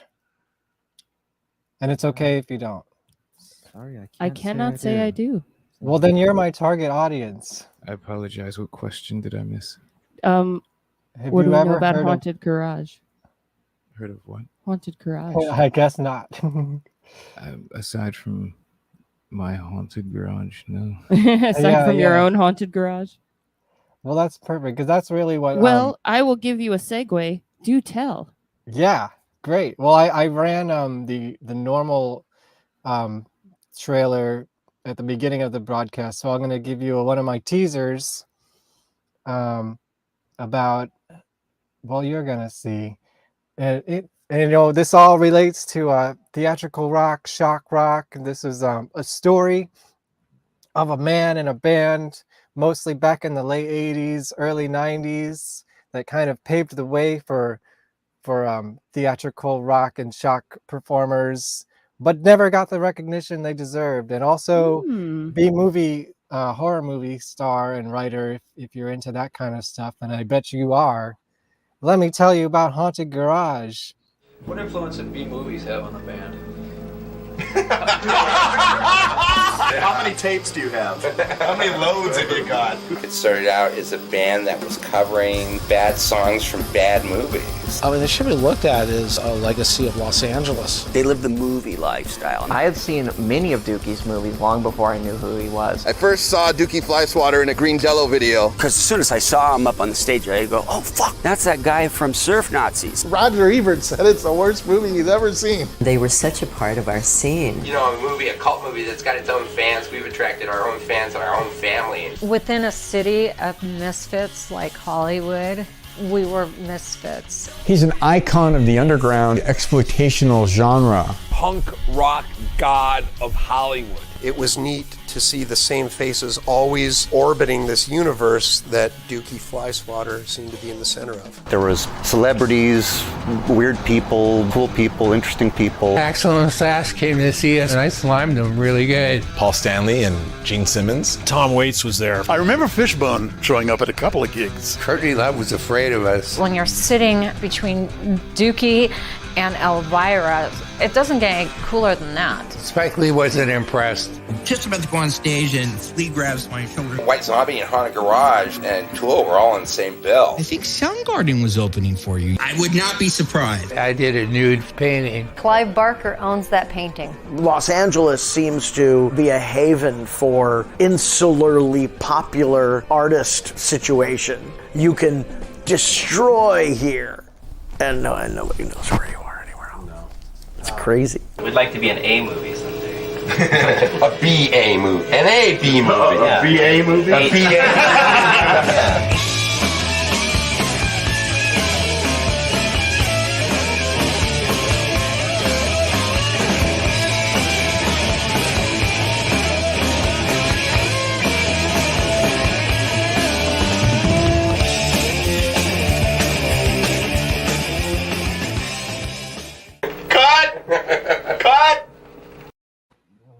reaction video time. Yeah. What do you think? I'm Looks cool. interested. Looks interested. I love Yeah. I love documentaries in general, and Yeah. especially music documentaries and punk documentaries. Yeah, absolutely. Thank you. That's it all wrapped into one for you. It looks very, very interesting. Looks great, man. Well, we have discussed before, because again we have our hands in basically everything, even obviously all of the videos that we have done for our songs, Flesh of Midnight, and Asha Histories. Then there are even some promotional videos that are on the old YouTube channel. It was just the Destruct Principle that we cannot access anymore. Oh no! But oh man, I didn't go through that one. Yeah, if you go to that channel, you'll see at least three more promotional videos. From I know you did send me one. He came up from hell and begat a son. Right, that's the video we did for the Flesh of Midnight, and all of these are things that we've shot, edited ourselves. So again, we try to utilize and do as much as we can. And if we can't do it, we try to learn and do it. Yes. And if it reaches that point that we still can't, that's when we kind of go to outer sources. Yeah, and like I was saying before my little ad break, if I'd love to work with you on some kind of music video project, if we can ever get it together. We're always interested in collaborating because, again, while we have no end of ideas ourselves, it's always fun and just interesting to see where something can go with a completely different Lens, outlook. so to speak. Yeah. Sure. Well, what is your relationship to horror movies and shock rock? Well, I know Razor has quite a deep. I mean, with her other group, the Mary Lou's, not necessarily. I wouldn't say unfairly lumped in because, it's definitely has a hold in that type of genre, but the Mary Lou's is kind of part of the horror. I see that song about Bruce Campbell. Yeah. Everyone loves Bruce Campbell, as they should. But no, like Mary Lou's is kind of considered part of the horror punk genre, which fits. Just also has a lot of other layers to it. Yeah. But they're a great community. We were out there in Delaware. No, you can start first, Razor. What's your relationship to horror movies and shock rock? And do you have any influences or I mean, probably like most of us, you're gonna get long answers probably. Yeah. I've come to expect that. exposed to horror and horror movies at a young age, and fell in love with that genre pretty early on. Remember being a kid and being allowed to stay up and watch Tales from the Crypt and watching Twilight Zone was in a Tales from the Crypt episode. What's up? My documentary subject, Dukey Flyswatter, was in a Tales from the Crypt episode. Oh. He was an extra, but he was in the one with Iggy Pop. Okay. Very cool. They're in the audience, and two of the girls from Haunted Garage Look at bare that. their See? chests. Connections. Yeah. But I can connect Dukey to kind of anything. There's 7 degrees of Dukey. There's the more colorful, spooky one. But and I feel like, as I think we all pretty much consider ourselves a bit of film nerds as well. I know I personally have done some movie work, makeup wise, acting wise, things like that. Anything you want to highlight for us? As Adam mentioned earlier, I met Val on Gotham. Yes. And that was really one of my cool. biggest regrets was not getting in on that. Yeah, it was a lot of fun. I was on 3 of the seasons. I met actually a lot of really cool people through that. I loved that show. Val being one of them. And so that was a lot of fun. Law and Order. I just shot a movie with Addams Family Films. No relation, but there should be. They actually just had a movie released on Shudder called Hellbender. So that was a lot of fun. And the Shudder, if you're listening, I think I would be perfect for your channel. and the I know they just picked up the Guar documentary, Oh, and nice. I have members of Guar in my documentary. So they just released the OST for that Yes. film on vinyl. Yes, and it's a really good soundtrack. what is it called again? The family that does it, they're Adams Family Films. But No release. Oh no, the new Yeah, go release ahead. is called Hellbender. You Hellbender. can find that on Shudder. And what I think is fantastic. I do have and- Shudder, so well, Yes. The one thing, and not to interject on you, No, how no, I no. always do, but I have not met them yet. Yes. I am going to soon. But the Adams Family Films family is everything in house. Razor was Yes. telling me how at one point, what you said they bought an abandoned hotel and Yeah, they converted have it like this into- property with multiple like houses and hotels They and things. build all their and- own sets. I mean, Yes. it is completely in house. The mom, dad, and the two daughters all direct, all act, everything. So it's like it's the level that I strive to be at, where it's just you do not leave your realm. yeah. No, they have their collective, and I was very fortunate to be assimilated into their group. They're very wonderful people to work with. Is And this yeah, it there right it is. here? That's Hellbender. All right. But yeah, so I That is not the one you were in. that's not the one I'm You're- in. You were The one Oh. I'm in isn't finished. It's still Okay. filming. So Gotcha. hopefully that will be out, probably next year. and I get it. Their names are actually Adams. Yeah. And he does all the editing and Yes, everything. they do all right? the editing and It is- everything that themselves. is crazy. I know. They're very, very talented I would folks. love to be able to do Well, that. do you know, is but there a it's- release date for the new film? Maybe I can have them on my show to talk I about do it. not know I because mean, it's not they're finished still- filming I was yet. going to say they're still Gotcha. deep in it. So, Yeah, sure. but once I do know, I'll definitely hit you up and let you know because But- I'm sure they'd love to come on and chat. Yeah, so shout out to them. Check out Hellbender. They do have Yes. some other films before Yeah, that. they've done some music videos, things like that. So they're great. You can get back So here's the part where I do connect you to the documentary, and Okay. and myself included. I saw this. I couldn't believe it. I mean, I can totally believe it, but also I was just like, of course, we got to talk about this. Oh yes. You played Green with Jelly. Green Jelly. We've done multiple shows. Oh, with, really? With Green Jello in both the Destruct Principle and the prior group Kamikaze Cupcakes. And then a former band I was in, we did shows with them as well. Oh wow! So you all have some Green Jello experiences. Well, Anything fun Yes. to talk about? Because well, not only is Bill in the documentary because them and Haunted Garage were very closely associated. Actually, Dukey Flyswatter, the first time I ever saw him, unknowingly was in a Green Jelly video back in the '90s. He was in the Misadventures of Shitman video where he turns into Shitman, along with Green Jello's drummer at the time, Danny Carey, who I don't think he's done anything since then. But Nope. and then they were my favorite band growing up, and then in 2008 I actually joined Green Jelly and toured the country with them.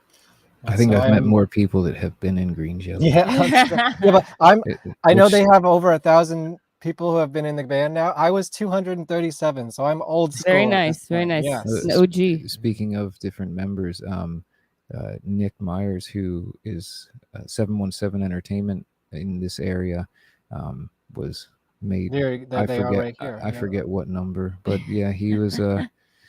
He's also because we work with him as far as different bookings and things. So, anyways, Do you have any fun stories about playing with Green Jelly, or I were you familiar with them, beforehand? yes, but not something that was in rotation of mine. But no, it was. I mean, obviously their shows are fun, and it's everyone at the end of the show. Everyone is in a good mood and happy. Yeah. Or if he shows up, at least. That too. I don't know and if he you had that at any of those typically does not end with pants on. No. Oh, he usually doesn't even start with pants on. Yeah. True. So. Here, while we're talking, I can show you some video since we're So this talking about it. documentary you're doing, is it just out of a love for the group, or is it? Yeah. Do you know them, or? I mean, I got into Haunted Garage. Well, when I was like 10 years old, I discovered Green Jelly, of course, and then quickly afterwards, because of the birth of the internet at home, I discovered Guar, and then the next band you would discover is Haunted Garage. And of those three bands, Haunted Garage was kind of always the more mysterious one, so it drew me in a little bit more.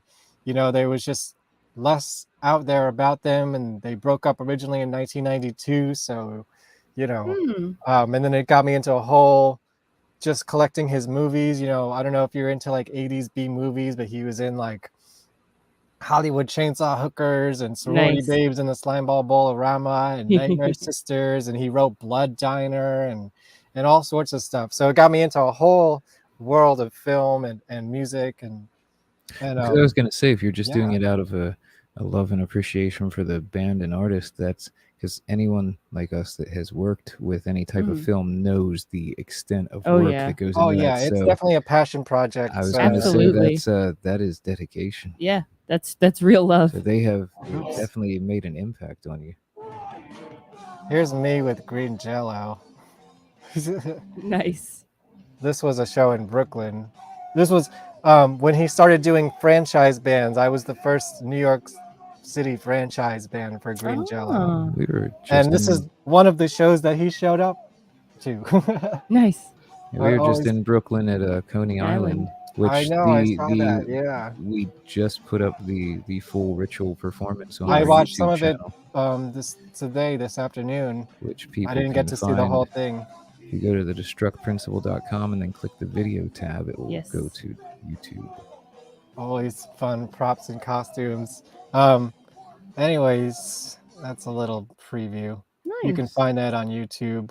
I wanted to ask you about some other bands that you played with. In no particular order. This was like your early on, right? Christian Death. What's your thoughts on Christian Death? Oh, I have thoughts. Yeah, I bet. I mean, it was if you care to share. This will definitely be more towards Jared, but I mean, I definitely had an appreciation to perform with a band with such history. But now I'll give it to Jared. Oh, I didn't mean to make it about me, but I'm a big fan. No, I did that as I tend We to want do. it to be about you. All right, I'll try. It's about you now. Just accept it. My goodness. Well, I'm a big fan of the band Christian Death. Obviously, as Adam said, they have quite a history. There's a lot to unpack with the band. Yeah, we don't have to go through all of it. Right, Now, and I'm a fan of both incarnations. Roz Williams will always be, my biggest inspiration as far as the band is concerned. I'm a huge fan of Roz Williams, but Valor has done some great work as well, some not so great work as well. Yeah. But fair. obviously, we played with the current incarnation of the band, and I was pretty excited to do that, to be able to say that we shared the stage with Christian Death, because I'm a huge fan. And they were very nice. Valor came right up to me and introduced himself to me, and was very, very nice. Very, very friendly, and almost a bit goofy. Just I don't know how else to say it. His personality Yeah, that's great. Yeah. was unexpectedly just very lighthearted, I guess. Yeah. But I was pretty excited to meet him. As I said, I'm a big fan of both incarnations, and so that definitely stands out to me personally as like I a should have very, brought it out. very cool show that we did. I recently got the 40th anniversary reissue double vinyl plus book of Only Theater of Pain. Ooh, very nice. With a book of photographs by Edward Culver. Yes. Who is Nice. legendary and is Yes. also in my documentary, because he That's awesome. photographed Haunted Garage, and he's actually having all of his Haunted Garage negatives that nobody's ever seen before digitized for me. No, that's awesome. I'm aware of him and his work. Yeah. He's legendary, as you said. He documented so much So of much the of LA that early punk LA scene. scene, Definitely. Any LA punk bands from the early 80s, he's Yes. probably did their cover art or Yeah, definitely. and all that So that's stuff. awesome. Yeah, and Yes, he'll be in the documentary. He yeah, didn't have he's- too much to say, but I think his work speaks for itself. There you go. Definitely, yeah. He's taken some of the most, legendary photos of that Yeah. scene, as you Yeah. said. Yeah, and I think I first saw his photos Probably, yeah, and the Only Theater of Pain album, obviously, but also in Black the Flag, Circle Black Jerks, Flag, Adolescence, Adolescence, yeah, who yeah, Tony Adolescence in our documentary as Rick well. Agnew, from Yeah, Rick. Adolescence was in Christian I talked Death. to Rick Yeah. recently about being in it, so hopefully that's gonna happen. Oh, cool. I hope so, Yeah. man. But yeah, and I think I first saw Edward Culver's photos, if not in Only Theater of Pain, and in the book The Art of Roz Williams, which is a great book as well. So yeah, very cool, man. Yeah. Yeah, I recommend if you it's a little pricey, but it's definitely worth getting Yeah. that collection.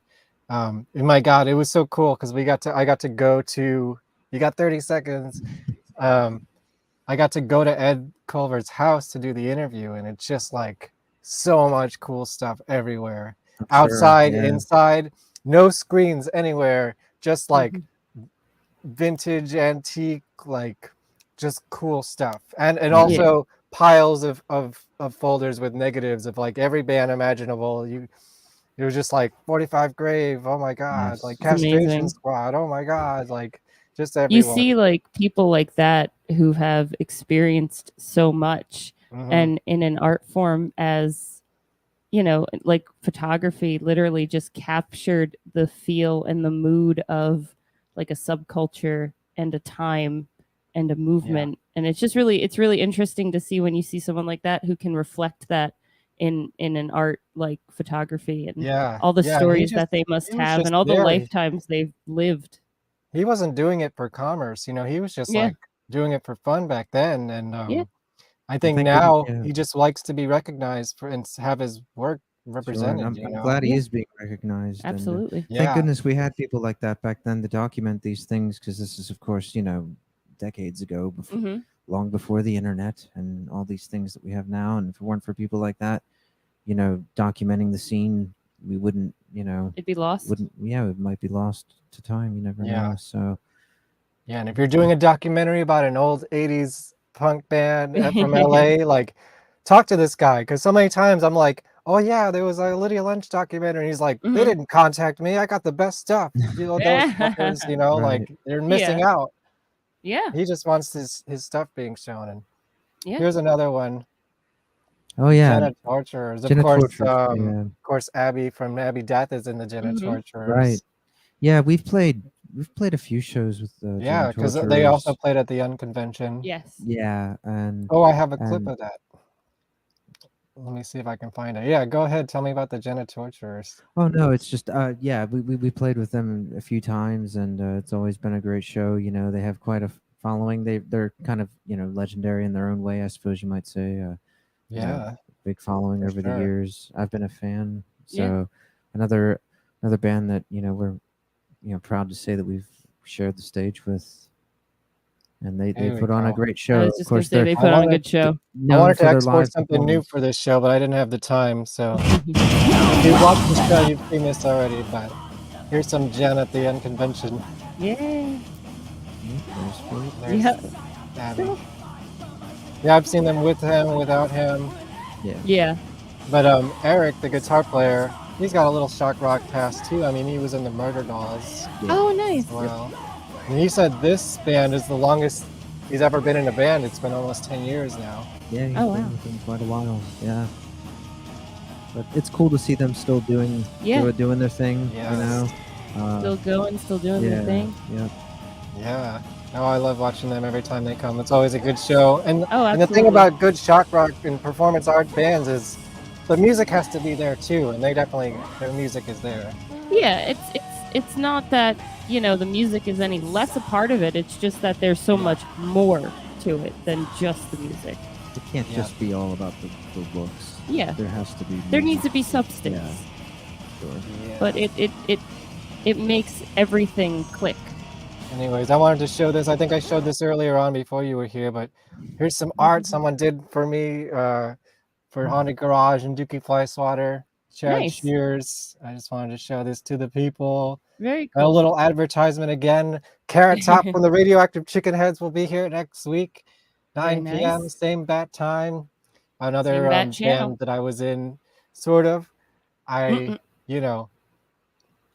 Let's just say my brain was teleported into a chicken head for 2.5 months, and I have the memories of a chicken head. There you go. And then being rescheduled, Maximum Bob. Do you know anything about Maximum Bob and the Deli Creeps? I do not. I don't. Do you know And Buckethead?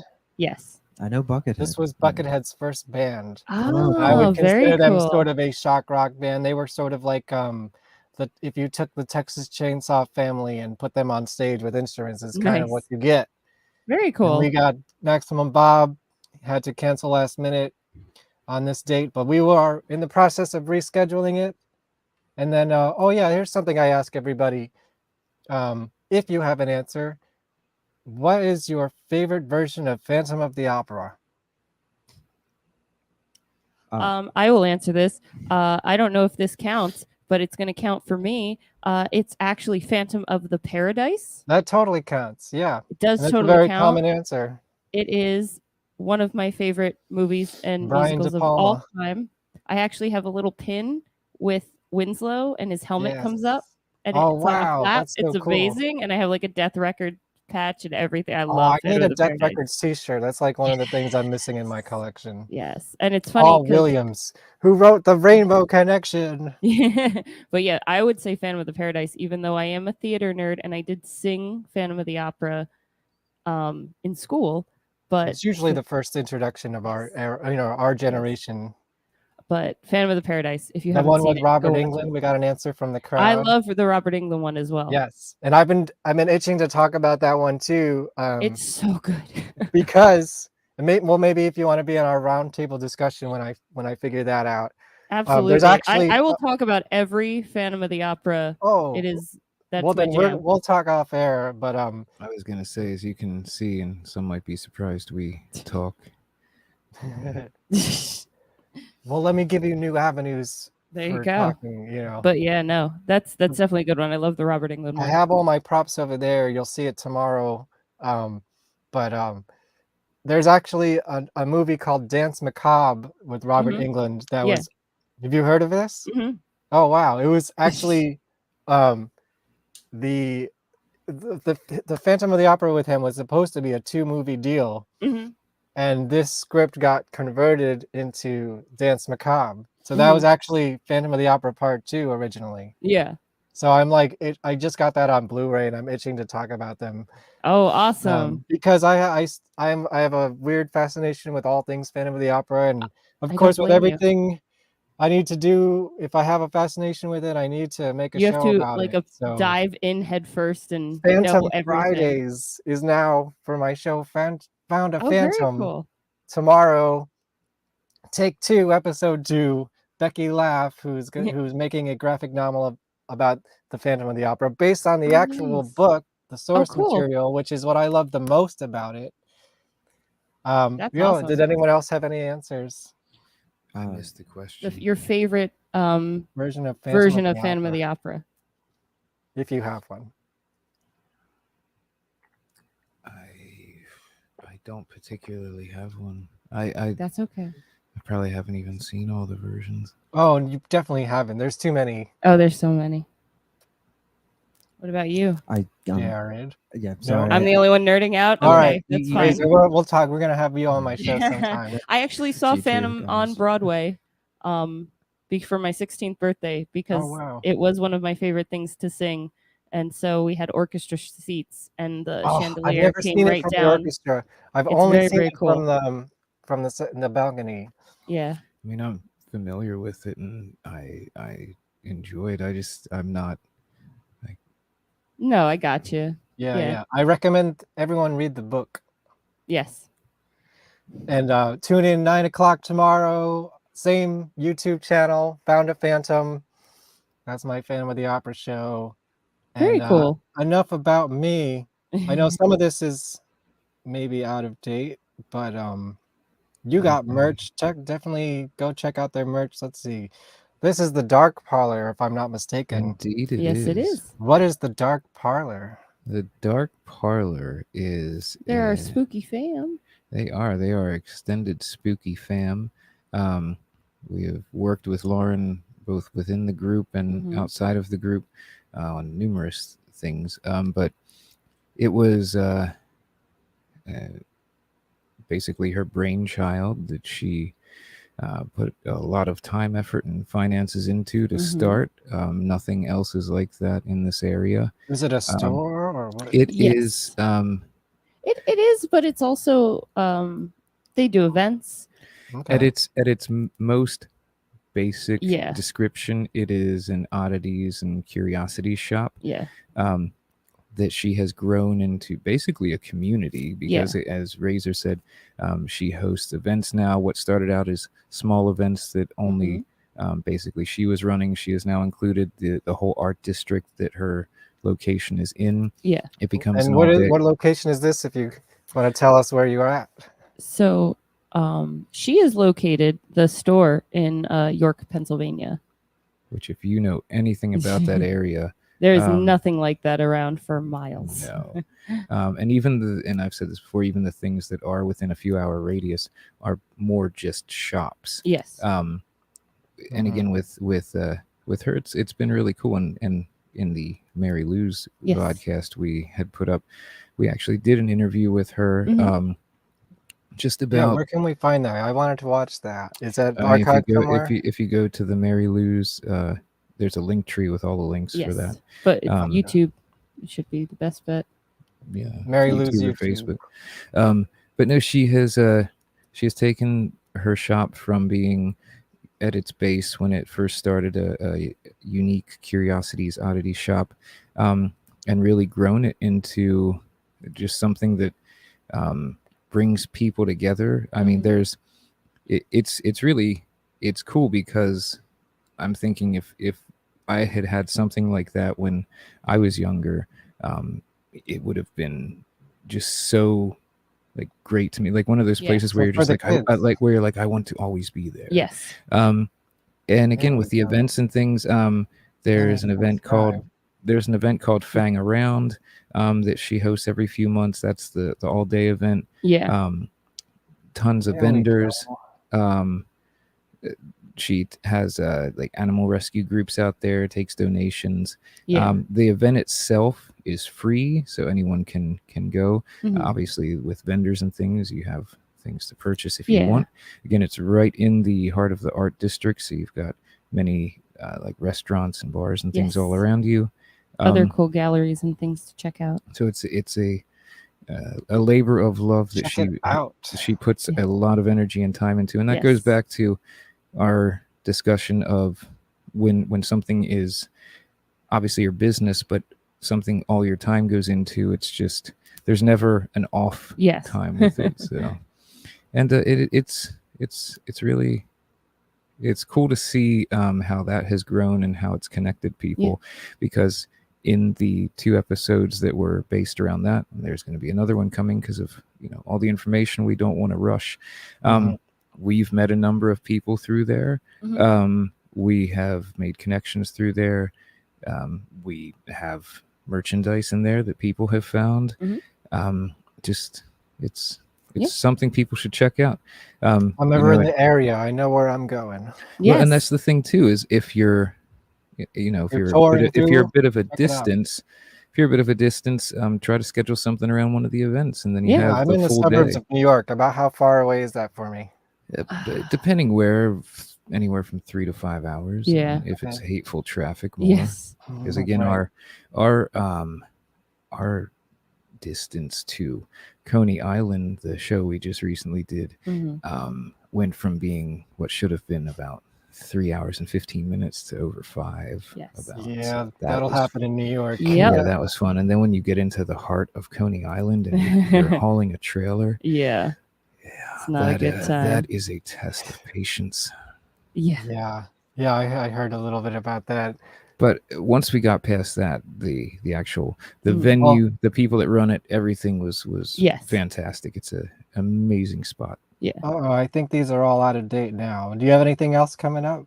July 30th. Here we go. Those are old dates. Yeah, we have Smite Fest coming up. We have only one of them here is next month though, with Dawn of Ashes, right? Yes. Okay, so that is probably one of the only current ones. You can find, if you go to TheDestructPrinciple.com, all the live rituals are there, but we only have 3 currently coming up. There is Smite Fest, which we do yearly. They've treated us well. Sean, again, labor of love. He, and I don't think he'd mind me saying, but he loses money every year on that, but he continues to host it. 2-day kind of festival. Sometimes hosts it outside at campgrounds, other times hosts it at hotels. The one coming up in July is at Red Roof Inn in Williamsport, and they clear out an entire room and have like both sides as stage performances. The Destruct Principal and the Mary Lou's are going to be performing both days. Yes. Mary Lou's is going to be doing like a later afternoon poolside performance, and then Destruct Principal does the late night rituals. Yes. Yeah, I was a little disappointed when I was at Unconvention. I think when the Mary Lou's was playing, I was filming some other band. So I didn't get to check it we out. were in the acoustic room. Right. And, yeah. And, Which the singer of my band that is on indefinite hiatus, Vonesper, Gesso Lantern, also played in that room. Yes. But yeah, another spooky sort of vibe. But this year's, because they've already announced it, but this year's Unconvention, both groups will be on. Yep. What else? Obviously, the end of July is the show with Dawn of Ashes. Love Drafts is kind of our hometown location. They have two locations. One's kind of a micro area, but the Love Drafts Brewing Company, it's a really cool place. Oh yeah. And I'm happy that more people are finding out about it, because it was kind of a new thing that was still under the radar. But I think recently, Birthday Massacre came through. Oh yeah, I love that was the last stop on their tour, and they sold it out. Yeah, I saw the first one of the first shows of the new tour, if not the first show, and then I think the second to last show on the tour when they played at the Dark Side of the Con. Unfortunately, I haven't seen them live since I think like the Walking with Strangers era. Yeah. And you can thank the one on the other end here, Jared, for me even knowing about them many years ago. I love early in our friendship, he gave me a demo he had taken off of like LimeWire or Napster or something. And so this was early. This was like Nothing and Nowhere era. Yeah. They weren't even on Metropolis yet. Right. And he gave it to me, and pretty much the entire vibe of it I loved. But then I heard the Neverending Story cover, and this they played that live in New York. This is the demo one, because they just recently like released it, and then that could get me into my. That could get. I didn't know that. I knew. I've only heard the demo then. And this kind of gets me into what could. I'm not going to, but a long discussion of. Not save it for the podcast. Right. No, I'll keep it short. Or you can mute me. But no, it just blah blah blah blah blah. Just kidding. Exactly. Like, who is this? Like, no, tell us. It's just and it's kind of the same thing with some of the classic horror films. Is production doesn't always have to be pristine. Like, it's the new version and some of the other like demo songs that they've kind of redone. They sound great. I mean, great production, great sound, everything. I love their demos. They did a Madonna cover, I think, too. It was incredible. The thing is like the demos, that more lo-fi quality, especially the ones from way back in that time, just like the lo-fi just gives it that atmosphere. And it's kind of the same thing when you're watching almost kind of like a seedy unknown horror film that eventually gets picked up and remastered, and it's all clean, and you're like, this isn't what I right. This isn't what I wanted. Right. Just the whole production aspect. Yeah, no, sometimes it's that, raw energy, and what you can't capture that magic again, and if you try to over polish something, it doesn't always work for everything. Well, that and how we've discussed that, it suits certain things to achieve what it wants to. You need some things that grit adds to it. It enhances it. Like if you listen to Last Rites or Too Dark Park, and imagine if it had like production from today. Totally. It would not be. And and kind of when Skinny Puppy came back out, and I think both both sides of the group are amazing, and Mhm. Ogre and Kevin can do anything, and I'll Yeah. be like, yes. But there's just a difference. But Yeah. like I can still listen to any of their first foray of material and just be like, Oh yeah. That was the first time I saw the Birthday Massacre in 2006. Aw. nice. I think we saw them around the same time at the Nation. Yeah, they actually the opening band, it was the first time I went to see Birthday Massacre back at Crash Mansion, RIP Crash Mansion. That's where they used to do Chris Mack parties. Yeah, and I still wear this fishnet shirt all the time. I love it. From Trash and Vaudeville. Aw. But yeah, the band that was opening for them was Suicide City. Have you ever heard of Suicide City? I know, and I actually really liked them. I And it fucking had love Suicide City. They blew my mind. Like I go see I love the Birthday Massacre, but often when I see them, their opening bands just blow me away. No, I saw Suicide City I think 3 times, because the one time I used to didn't know film them, too. I didn't know who they were, and then I saw them, and they had like a 4 or 5 song demo I grabbed from them. Because it also had Jen from, It was she was Jen in City Kitty for a from bit. Kitty and Billy from Biohazard. Yeah, and no, it was I really enjoyed them, and There's their been a show, hole in New York City rock music ever since they stopped performing, I think. Yeah. They filled a void, and I had them on my show a couple times. The precursor to this, back in 2008-9, I had a show called Twilight Vision, where I interviewed bands. Had nothing to do with the movie series Twilight. But, yeah, No, they Suicide were City, I miss them so much. Maybe I'll get there them was on a the there was show. a number of good openers that Birthday had early on, because we saw them also with The Start. I love The Start. I've seen them independently of them, yeah. And there was another one called Schoolyard Heroes that Yes, played with them, I and they yeah. blew my mind. I went to the merch booth. I bought every Yeah, they're CD. good. You know what my happened? Schoolyard cameras be Heroes. the battery. The battery's See, I don't know going. what's happening with them. technology. Well, I think it's See, probably isn't it about time to wind this down. He's like, I'm so sick of these people. No, but it has been almost 2.5 hours. Oh wow! We can This chat. is just the start. Oh yeah, Tell we're me just getting about- warmed up. Tell me about this, because you have a new. Well, I guess it's not new anymore so much, but this is your newest release, right? Oh yeah, the Ash of Histories. Yeah, you can find that on our Bandcamp, everything like that. That is really, I mean, correct me if I'm wrong, but the first piece put out specifically during this era. Yeah. So the first piece of music since the Malignant thing. yeah. It's something I think we're all very proud of. And I know it's my first experience recording with the group since joining, since I am kind of the newbie. And you do all this DIY, this production? Yeah. Yes. That's another thing we love here is DIY. Yeah, this was all filmed around, Fire Pit. Adam had edited it and did all that. We recorded it, in-house. Yeah, so not to give away the background on it, but why not?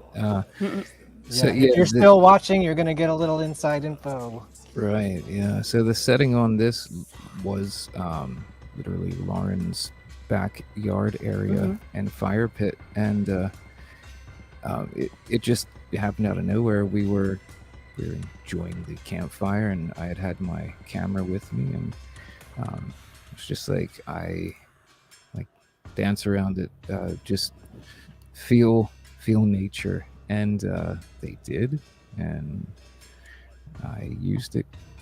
And it looks works. good.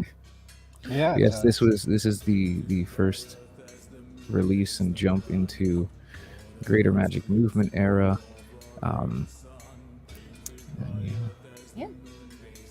Yeah.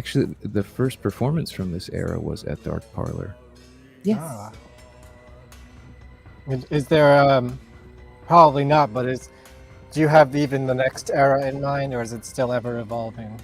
No, the thing with this era is I don't know where the end would be, because the idea behind it, aside from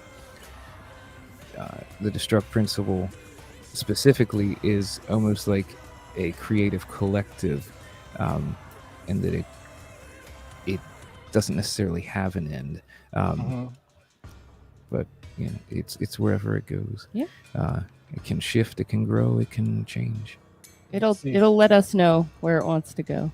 Right. Which is why I thought the title of it was fitting. Mm-hmm. You're still a guide mode. Because again, that's because I can't see. Oh. Once you bring back Just the so other you screen, know. I'll get back. Oh, to okay. I didn't know. I was hiding you on purpose. Aw. But I thought you were yeah, just here like, you this go. is interesting. Well, it is, but I just, looks kind of silly with this on the side.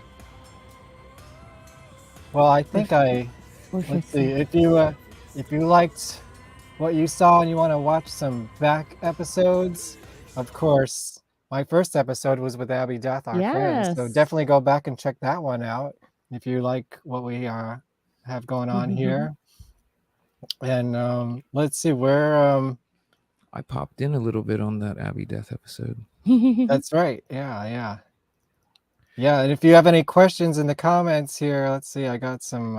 Well, I have some comments. questions, or I will bring up some things. Anything new in the works? I'm gonna always. Yeah, always and I feel like I say that a lot. Subscribe to their YouTube. Oh my God. Yes, it's easiest way to find it is thedestructprinciple.com. Click the videos tab, Yes. and then you can just click the image to go to the channel, or you can search it up. I mean, you can just search up the Destruct Principle in the search bar, and it'll bring up a number of things. But the channel is Cult of TDP KVLT OF TDP. So yeah, you click that and it goes right to it. Yeah. Cult of TDP. Here we go. Yeah. Which that opened up into a new window. That design itself, again, keeping everything in house, that was one that Avery did. That was also our when we had a live drummer, was a kick drum logo. Nice. Yeah. Yeah. There we and go. then you have the most recent one just uploaded today from Coney Island, which again, we're trying to just do as much as we can ourselves within our limitations. So we're starting to have multiple, we'll have station cameras on stage, and typically we'll either have like our video tech with us, whoever that might, volunteer to do like the main camera, just so we have a few options for edits and things. Yeah, you're like me. I need to document everything, so you gotta. It's good both in that if everything works out well, you have more material to release and things to take, and if there's any issues, you have it to review. Watch them on Coney Island with Pink Velvet Witch. Yes. Which was another awesome act that played at the Unconvention. I filmed both of their performances. One was a little bit more PG than the other one. The midnight one was something to take in. Yeah. I can't post that anywhere. Yeah. But maybe they have somewhere. Go check it out. The entire group of individuals that is made up of that group is just, again, people that you connect with, these creatives that it's just when you're around that type and you can take that in, it's good. Yeah. We said we once the parking situation, everything was taken care of. Yeah. I was saying to them, I was like, this feels inviting and like home. I'm like, can I live in the ceiling? I plan to. I met them at the Unconvention, and I was very impressed. That one song got stuck in my head. Oh my God, I can't think of what it is right now, but I'm that bitch. What was that song? It's great. I don't know. Check out Pink Velvet Witch. Yeah, check out all the vowels, and you'll find them. I think about the Coney Island one. Probably one of the most amazing things that will live in my head forever. Sideshow Cat resides there. I see lots of pictures of Sideshow Cat from a lot of the John Wick Catechus something. And this cat has no fear, no cares. He's a New York cat. If you see thankfully, some of the stuff they do in that sideshow, yeah, I'm sure it's immune to all shock. thankfully, it wasn't any time during the actual ritual or on the altars with the candles, but at the very end of the set. So he was, he was generous with his time. He waited for us to be done, but at the end of the set, he came up on stage, and Jared gave him a little pet. Jared gave him some pets, and we were amazed. Yes. Is it in this video somewhere?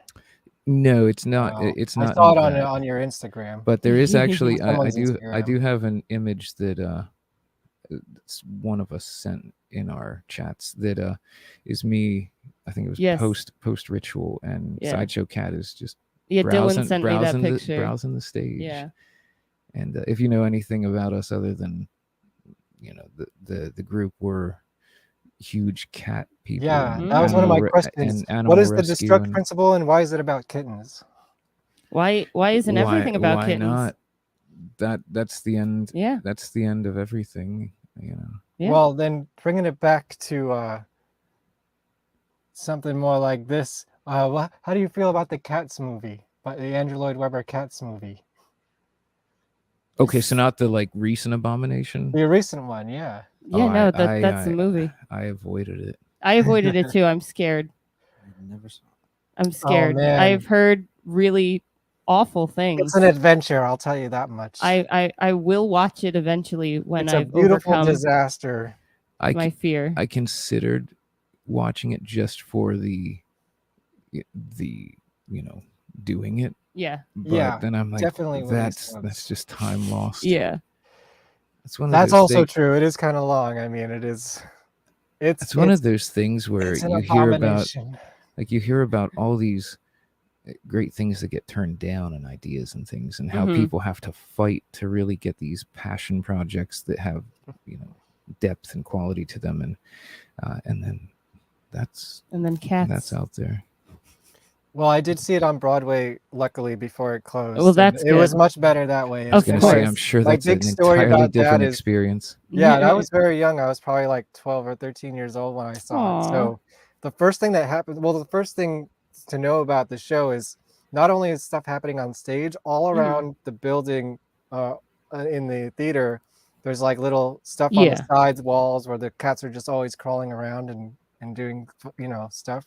Yeah. But at the beginning of the show, when the lights first go down, they all run across the audience with these blinking eye glasses or whatever. And the first thing I saw once the lights went down is a cat ran right past me, and the eye came flashing for the first time right in front of my face, and it was so jarring. But also interactive. Yeah, I unfortunately did not get to see that on Broadway. But yeah, it was fun. I mean, I like how cats. as the candles are going down more, it's affecting the. Yeah, I noticed that. Cool. It's another interaction. Ooh. Speaking of things from a young age that are back, did you see they released the teaser trailer for Hocus Pocus 2? I did. Yeah. No, do you want to watch it? Of course. Yes. Let's watch 100%. it. And then unfortunately it's only on, I think, Disney Plus, but hopefully I have access to hopefully Disney they will Plus. get smart and do a theatrical run. Hocus Pocus. No, that's Insane Clown Posse. Oh, here it is. Let's hope this doesn't get us flagged. Oh, it will. It's Disney. Oh, They will kill absolutely. you. I would maybe we not shouldn't. recommend you throw anything Disney up. They will immediately. They Just- already but have it- people watching. Just anyone that watches. Well, I this, want them go to check watch it me. out. I just don't want them to kill me. They might. All right. Well, we're You not going to probably watch wouldn't Hocus You probably Pocus wouldn't 2. even get your ads earlier. Nope. Then. Oh well. We get flagged for our own material. Yes. And then we fight it and win. But yeah, That that's was annoying. They need to hilarious. get their shit together because there's again jumping to the other side. Mary Lou's did an episode where we reviewed the Batman movie, and so because why not? I threw like 30 seconds of Bat Dance in the intro. Mhm. And, the Prince song. and- I love that music Immediately. video. and Prince's Vicky Bell. spirit came back and smited us Yes. down. Yeah, Prince Smacked will us fuck you down. up, man. We had to re-edit the episode and take that out. And re-upload, yeah. I gotta watch that because So again, I although would not I'm recommend Film tempted to Disney. ask you your thoughts about the Batman, I don't think we have time to do that here. No, but if you watch the episode, I think it's almost, what, 3 hours? I bet. long? It's about as long as the movie. Yeah, and the it's about as movie long was as the fucking I mean, if you long. want a short answer, I was very Yes, happy. give me with a it. short liked it. answer. You I was liked very it? happy with it. We saw it twice. I I'm need to still rewatch waiting. it. I'm still waiting for Willem Dafoe Joker, even though there's been a dozen Jokers now. I don't care. I'm so tired of the Joker character. I'm sorry. I am not tired of the Joker character. I'm tired of that being the sole focus so Yeah. much. The Joker character, I think is like, I don't think any. It's unfortunate if that takes away from how much it's been presented. Yeah. But then you have something like the film Joker, which goes a Mhm. completely different way that I thought was fantastic. And I Yes. think it's great if they actually are Yes, going to from the pursue. director of the G.G. Allen documentary, by the way. And I think Hated. if they actually pursue the sequel as a musical, just completely out of left field, I am heard about completely, that. I'm into I it. am down for that because I was I worried. love was musicals. If Like, they I was did. like, No. don't try to recreate the first one. No. And if they're just going completely other way, Yeah. No, I'm happy about it. intrigued. I will watch that. You know what? I want my next Batman to be colorful and fun because I'm so. I mean, as much as they are great artistically, I'm a little tired of the dark Batman. Bring me I some mean, colors revisit again. the Schumacher ones, Batman Forever. Oh yeah, Batman There you and go. Robin. yeah, they definitely have their own place in time. Oh yeah, yeah. Willem Dafoe Oh. basically is Joker. I was And gonna if, and say. if you've seen the Photoshop edits, I mean, it would be Yeah. amazing. Or you could cleanse your palate with the Adam West Batman. Exactly, which As I do well. have on DVD. So Fantastic. I'd also watch Crispin Glover's Joker. Oh, yes, I would. wait, which one was that? No, Oh, I said I he would. would. No, I I was would. gonna I say, would like, take how did I that. I miss would take that? too. Yeah, no, that Yeah, would yeah. also work for me. But I mean, I'll always go back to the 89 and 92. Of course. Yeah, of course. I mean, that was the most prominent to my life. You know, like Yes. and the age I was at the time, and I mean, you have the detractors that great. are like, he was Batman just- he was Returns just also playing is just himself. incredible. I know, but I have my big Jack Nicholson Joker tattoo on my thigh. Really? So, Oh, yeah. nice. Oh, it goes back and forth for me between Batman and Batman Returns because Yeah. I mean the Penguin's He's so good. Excuse me, Michelle good. Pfeiffer's Catwoman. Yes. Oh, Also, yes. oh, so much yes. Great casting of villains. The only thing I'll say about the new Batman movie is go watch Matt Reeves' Cloverfield, one of my favorite movies. Cloverfield. The Yes. first one is Yes. fantastic. Yeah, that was Matt Reeves. And who then directed Batman. Cloverfield Lane is really good too. I love with that John one too. Goodman. Like I love all the that was Cloverfield so stuff. good. It's Yeah. funny because like Cloverfield, the first movie is it did a detour on me because at first I did not like it because the characters I did not like Mhm. because it's your typical, it opens up and But I you know, love it- Jessica Lucas. it's doing the hand cam, which was Jessica popular Lucas, then. who was also in Gotham. But Yes. once it got to the point where everything's falling to shit and it's more survival, it was good. Yeah, I have a lot. Well, that'll be a whole nother episode. Yes. We want to talk Oh, about yeah. Cloverfield. You weren't expecting this much. Yeah. My God, we can get into some Cloverfield holes, especially We if you could want get to into follow a all lot the of stuff. ARG. Yeah, you might be frequent guests on this for Yeah. different reasons. I mean, we just literally finished up last night at like 4 a.m. There's some Yes. tips, too. a booze episode that went 4 hours. Yes. So. So we Yeah. get chatty. Yeah. Well, let's see. Is there anything else you want to promote? Tell the people about that we missed? Did we cover everything? I mean, there's things I'm sure I'll forget once that'll come to me afterwards. Of course, but, check out the Mary Lou's as well. That's one thing. I mean, I will promote all of us individually. Yeah, please do. So you can find, he could say this, but I'll just chatter for him. Jared is Oops. on Instagram as JBDub666, which then you can also find his collages from hell linked off of his page. Mhm. And if you gain access to following his personal page, you'll see his paintings, which if you're interested, he will sell for the right price. We also sell his collages from hell art prints at the rituals. Razor was smart and made a link tree with all of her links. Yes. Both the regular and spice. Mhm. I maintain the Hey, destructprinciple.com. support the arts. Just saying. Yeah. I mean, yeah. Linktree/Razor D Rockefeller. Yes, indeed. And then Linktree/The Mary Lou's. Yes. Which maybe we'll find ourselves on here. Yeah. I maintain TheDestructPrinciple.com, my blog, which is going to grow more as I think I'm going to also do like video blogs.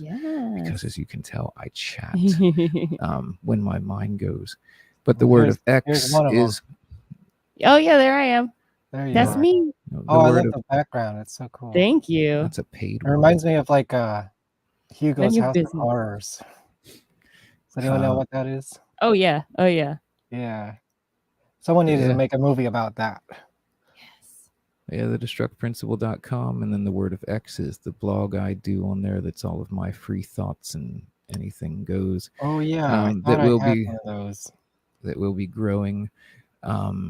And you can find me other places. You'll find me off of there somewhere. You can also find on TheDestructPrinciple.com links to the Mary Lou's, the Dark Parlor, and Collages from Hell. Just well, our go YouTube check out channel. all the links below here, and you'll find everyone. Well, it's like back when bands actually, push their website and not Oh, yeah. socials, and whatever. I mean, that's the Yeah, times because we're in. you've had some. Well, we don't need to get into this, but you've had Yeah. an unfortunate time with some social medias. Yeah, I was struck down by the Facebook gods, and when you're not giving them something, they don't They talk don't to you. care. So, but I still run the band social and the website, and then Avery on Instagram, she is kitty.vitch, which is KITTY.VVITCH.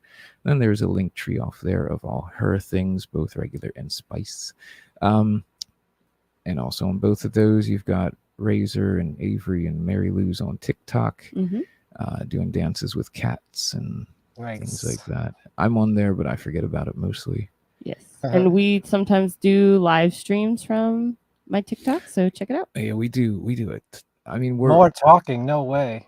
It is a lawless zone in the live, so just be careful. It's oh boy. It's something, yeah.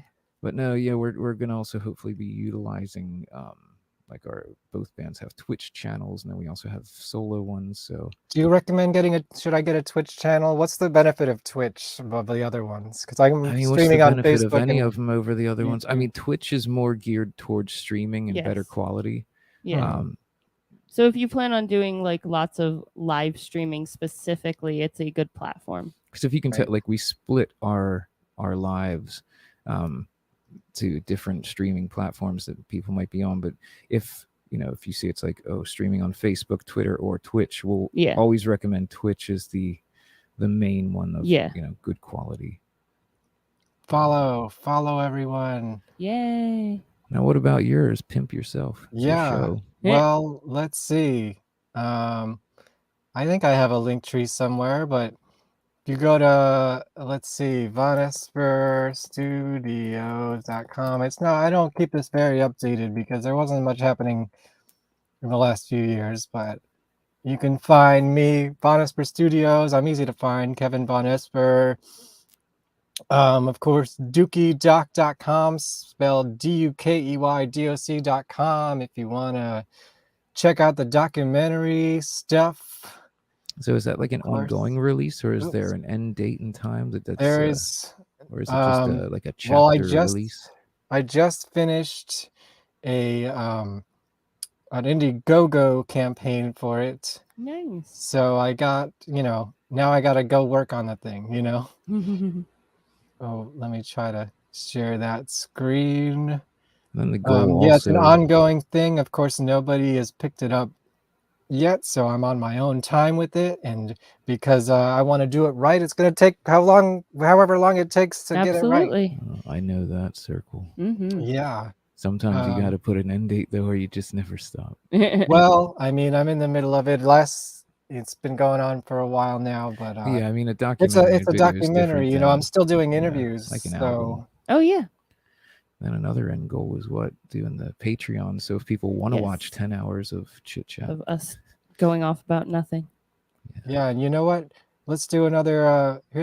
Since maybe we can fill in the last 15 minutes and do an even 3 hours. What do you think? yes, the night is young. So for here's a minute and change. Here's another teaser for the documentary. I understand why there's so many addicts. You got to be at 100 or 150 and then 0. Haunted Garage is the way to get healthy and fit in the 90s.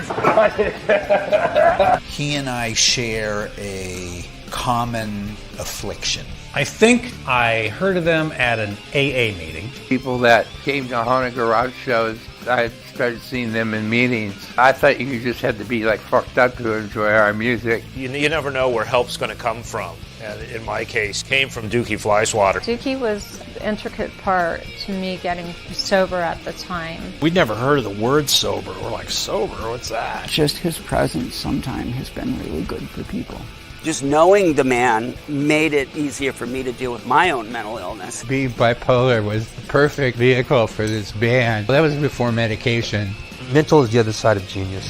I'm Bill Wilson, don't you fuck with me. I am the trendy king sobriety. I'm Bill Wilson, don't you fuck with me. I am the trendy king sobriety. Me and Dr. Bob like to take it on a hook. Me and Dr. Bob formed a whole brotherhood. Used to be some Bobby Jones, now it's movie stars and fun. Used to be some Bobby Jones, now it's movie stars and fun. So if you're That's a little teaser about sobriety. Not Very that I'm nice. advocating or not. Yeah, whatever. I'm not going to claim that I'm sober. But To each their own. You got 10 seconds on the camera. Oh, 10 seconds. Oh. Uh-oh, maybe it's time to run another ad. What should I do here? Whatever you want, it's your show. Which one did I not run? You know, how about do you guys what do you guys well, there's only one of you. It's just now. me. So Uh-oh. What are your thoughts about Andrew WK? Do you know anything Andrew about him? WK? I mean, I'm not super familiar. I like a couple of, his tunes. They're fun. Seems like a fun show. And yeah, but I'm not super familiar with a lot of Well, stuff. what if I told you he was a conceptual artist more than a musician? I thought I've heard like conspiracy theories about like it's not the same person and things like that. Yes, there's tiny bits of truth in all of that. Yeah, like again, I'm not super familiar with him. I have heard like little sprinkles of that theory. It's definitely interesting. Well, I did start a show that I called the AWK Files. Oh, interesting. Are you chronicling these theories? In a way, well, see, I started it before I discovered this live streaming kind of platform, so I'm planning on bringing it back when I have some time. Yeah. Because I was doing it, filming myself and then doing all the post-production, and of course, the thing I love about this format is post-production's done, man. Live editing, it's done. So what I did was I kind of archived his whole history as much as I could. Interesting. And I wanted to go through it because now we have 20 years, maybe more, of material to look back on and be like, now that we know a little bit more about him as a conceptual art project. Yes. It's like, where can we find these clues? Like looking back at it with what we know now. It's very interesting. But I will show you the intro that I created for the show, which will not explain the mystique, but it'll definitely show a little bit of it. And all right. If you like horror movies, Andrew WK is known as like a motivational speaker and all that stuff, but really it's a horror movie in real life. And that was his goal. All right. And so I'm excited. I'll show a little bit of this intro.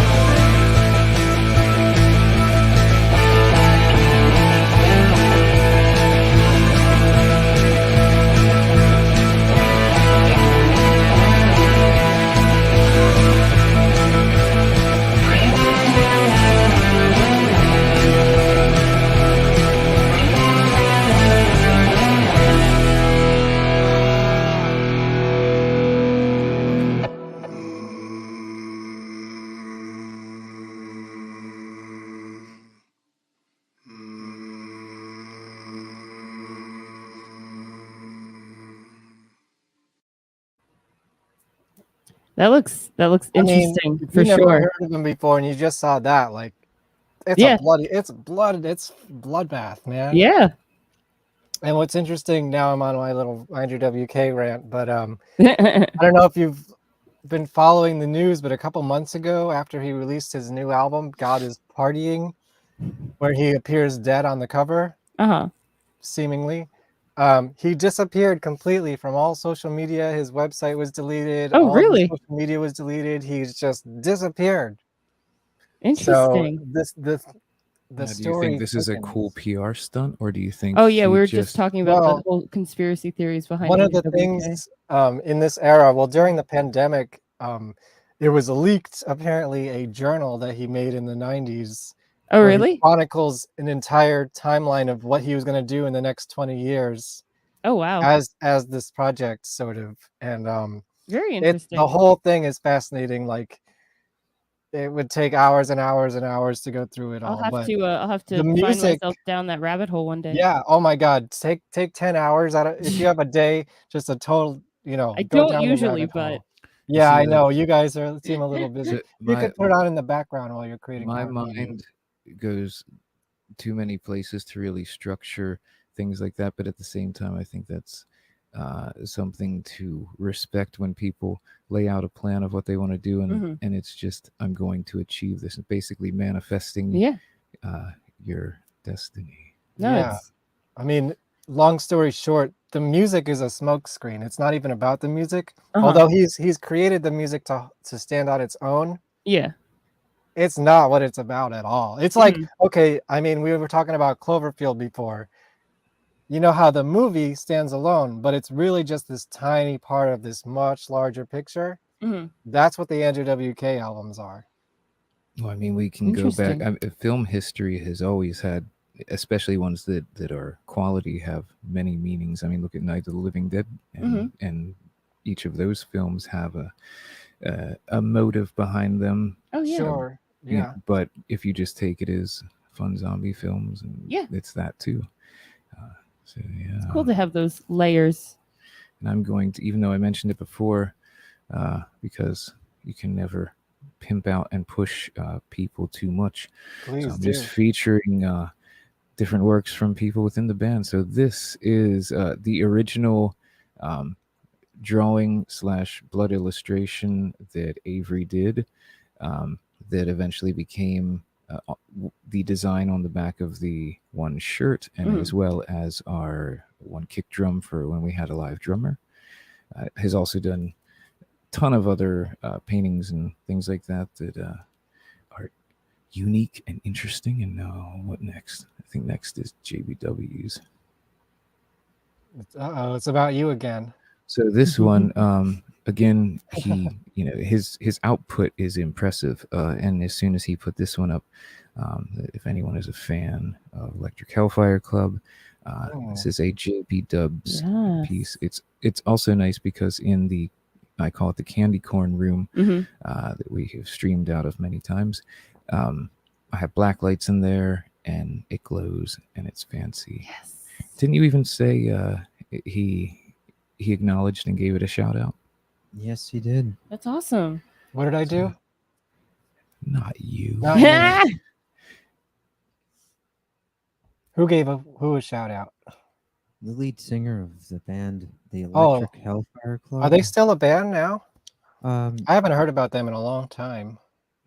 They still exist, but they haven't released anything in a really long time. Gotcha. They used to tour with everybody back in the 90s. They toured with Guar. They did. Yep. That's actually probably how I know them. Yeah. Yeah. I wish that community aspect of artists still existed. I mean, I'm sure it does. We're bringing it back. And so we exactly strive for that. That's the greater magic movement, the collective of artists. That's why we want to reach out and work with different artists. Before I show this piece, again, the Coney Island show, the other performers that were there, Trist and After Us, both, it was, the night was just this perfect harmony of how it flowed. So obviously when we perform with different artists that, you're thinking this could be an interesting pairing, we're always like, hey, if you're interested, reach out. So this, obviously everyone should love David Lynch. Everyone. So this is Razor's original Lady in the Radiator. blood art piece that she Mhm. then put in a shadow box. Fantastic bits. Oh And shit! Now I gotta find Gabby Godhead from Haunted Garage dressed as that character. I was actually going to do a Lady in the Radiator costume for Halloween, but that was the year when COVID prevented us from doing everything. And I feel like it would have been very lost at my job because, wearing a mask, you weren't going to really see the cheek appliances. So, Halloween show. Yeah, sure. Yeah, what do you do for a Halloween show? Do you dress in like bright colors or? I dress up as a lawyer. Nice. Well, I could use some lawyers if anyone knows any entertainment lawyers out there. Same. I'm looking. But, Lawyers are yeah. expensive. That's what I know. Yes. So no, it's always good to surround yourself with people that, again, are inspiring. Because if you don't, it's just, it's a boring existence. Oh, you know what? I think I have a slideshow with Gabby Godhead. Well, you know what? The last thing I wanted to do on this show was give some recommendations. Do you have any recommendations? Well, anything that you're currently into?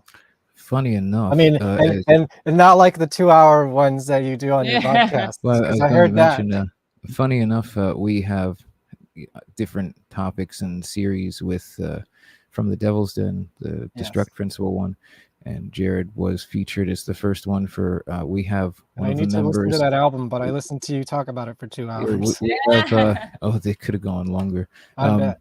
We strive to maintain, like, it needs to be manageable for the common watcher, which then is where Patreon comes in for the other 8 hours. But no, so Jared was the first featured one, and he recommended the band Yob. Yes. And the album Atma. And obviously the other three of us had not heard of them. And it was Yeah, a I need to watch journey, and them. I am a big fan of them now. I've checked out their most recent album, watched some videos. So, he has always been a vehicle of finding new artists for me. Again, when I met him, I didn't have a huge wide scope of different things. So that was, when you always get these recommendations or mixed CDs and things of back in that era, I found a lot of mixtapes, cool things, or ones that we both knew of that no one else did. So is that your overall recommendation, or are you just shouting out I was your just bringing show? that up, that we have a whole series of where we're going to be recommending different things for each of us to check out. So, but yeah, what, go listen to that what's album. something that you're into right now, as collectively or individually? Anything you're watching on TV or? Again, this goes back to trying to just go watch their constant show. Time, and then things that I might have on TV in the background, or things I'm so familiar with, just to fill the space. Well, that's okay. It doesn't have to be new. What do you put? What's your go-to something to put on to fill some space? It depends what mood I'm in, but I mean, I'll always throw on like wrestling podcasts. Jared and I, well, all three of us. You're a fucking indie wrestler. Wow. And we're all wrestling fans. So I just started diving into Foley is Pod, Mick Foley podcast. I listened to Bruce Pritchard's. So yeah, probably maybe a side of me people didn't know. I wish I had the clip ready, but I have I found on a VHS tape back in probably 1994 or 95, maybe. I was like 11 years old, and I went to a wrestling event, and my favorite tag team came to wrestle, the Legion of Doom. There you go. Nice. And I ran up to the front, and the camera guy gave me one of those styrofoam shoulder pads that they sell at the merch. Oh, nice. To put on and like shout LOD for the camera. And I found it on a VHS tape. Yeah. So one of these days I'm gonna put it on. In my earlier days, I hit a bunch of the ones in Hershey. Nice. Yeah, this must have been upstate New York somewhere. There's Gabby Godhead from Haunted Garage. Oh, nice. Very dressed nice. as the Lady in the Radiator. Very cool. And I'm going to say my recommendation is I'm still in the middle of it, but the new season of Russian Doll. is very good. Oh, The good to Natasha know. Lyonne show. On Netflix. I was going to say, where Yeah. can you find that? I love Yeah, it's a Natasha Netflix Lyonne. I saw the show. first season, but And I Chloe Sevigny is also in not. it. Yeah. And she gets, without giving away too much, she gets transported to the 80s, Oh, where cool. in New York City, Yeah. on the streets that I've walked down many, many, many times, with ads for cats, Andrew Lloyd Webber's cats in the subway. Yes. So it's all everything connects to each other. Oh yeah. I mean, rather than recent things, I'll just recommend things I would hope anyone would check out in general, which they might not Give me know one. about. No, so I mean, obviously, I and still am, but nothing current because I don't have time. But Yeah. like classic anime that influenced me, Serial Experiments Lane, which is a group that Jared and I did prior called The Wired, taken from that. Obviously, Neon Genesis Evangelion is amazing. Perfect Blue. Anything from Satoshi Kon was great. Tetsuo the Iron Man is a live action film. Oh but yeah, amazing. I know that one. See, I'm a little lost on anime, but I know Tetsuo. Chuy Ishikawa did fantastic soundtracks. One of my for that. favorite artists, one of my favorite albums of extreme music, sampled heavily from Tetsuo the Iron Man in the early 90s, a group called Praxis, and an album called Sacrificed. And that goes, I was talking about this before you came on today. Praxis, the band, it's also a Buckethead project, along with Brain, who was in Primus and Guns N' Roses and all sorts of stuff. Godflesh he played with. And Bill Laswell, the producer, they're actually coming to New York for they're playing their first shows in over 15 years. Very cool. At Sony Hall. But there's a specific album, Sacrifice, that they did that heavily samples that movie. And they did that with Mick Harris, who used to be in, Napalm Death, and I can't pronounce his name, but I from The Boredoms is all over that, and John Zorn, if you know him. So definitely check out Sacrifice. That's my other recommendation then. Sacrifice by Praxis. No, that foreign cinema in general, and that goes back to, I won't go deep on it, but cinema, soundtracks, OSTs, sound design in general is even more influential to me than basically like other artists or bands. Yeah, sure. So yeah. Well, I think that's gonna wrap it up. We have because we'll keep dragging you along until you end it. Yes. Did I ever interview just cut Gabby? the head off. Not yet. Oh my God, I'm trying. Trust me, he's the only one that I haven't gotten really yet. But I'm working on it. I sent him a nice letter in the mail that he has not responded to yet. Classic 90s, 80s, late 80s, early 90s drag queen culture. So very nice. Thank you so much for coming on the show. We'll do this again, I'm sure, because I know, this is a softball episode for me because I can just let you guys talk, and I'll be fine. Indeed, and we can it doesn't talk. stop. And For sure. And yeah, Razor, we'll talk about being on the Phantom show. Yes, absolutely. Well, I mean, if you have the Mary Lou's on, you can jump into all the B horror. Oh and yeah. things like Okay. that. So that definitely. Well, suits them. that is definitely a plan for the future. My last piece I'll say is for anyone, if you can donate to animal shelters, foster if you have the space, because there's always more coming in every day. We work heavily in that. Just in general, try to exude positive energy. Push your friends, give them support, and just enjoy the positive energy around you, because life can be heavy, and if you keep going forward, you can craft your own, and it is fun.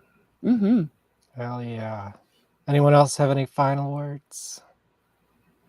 I just want to say thank you for having us, and thank you to yeah. anybody watching who supports us. Thank you. Yes, thank you. Yes. And it's cool to see how much that group and individual and artist has meant to you to put this much time in. Yeah. And I've seen I've seen like the videos you've done for Abby Death and things Thank you do, you, like your I mean, I take inspiration from many things. So when I've seen Naked that, City. Yep.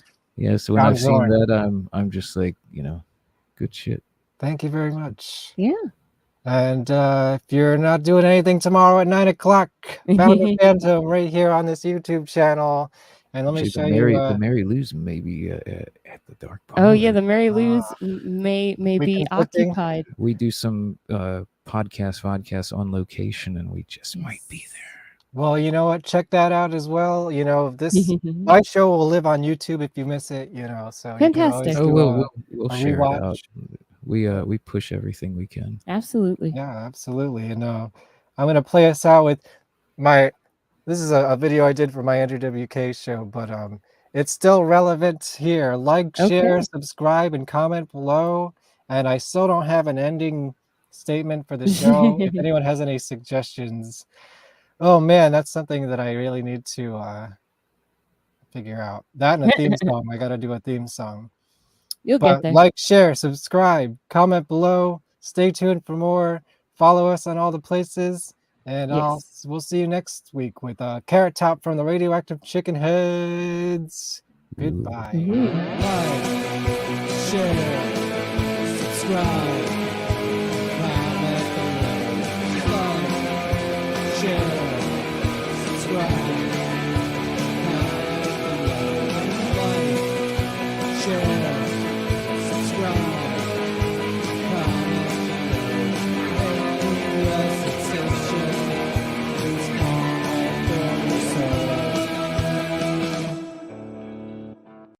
for We just. And I am going to be tasting this all night. I just finished my Bang energy drink. So Bang, sponsor me. Goodbye.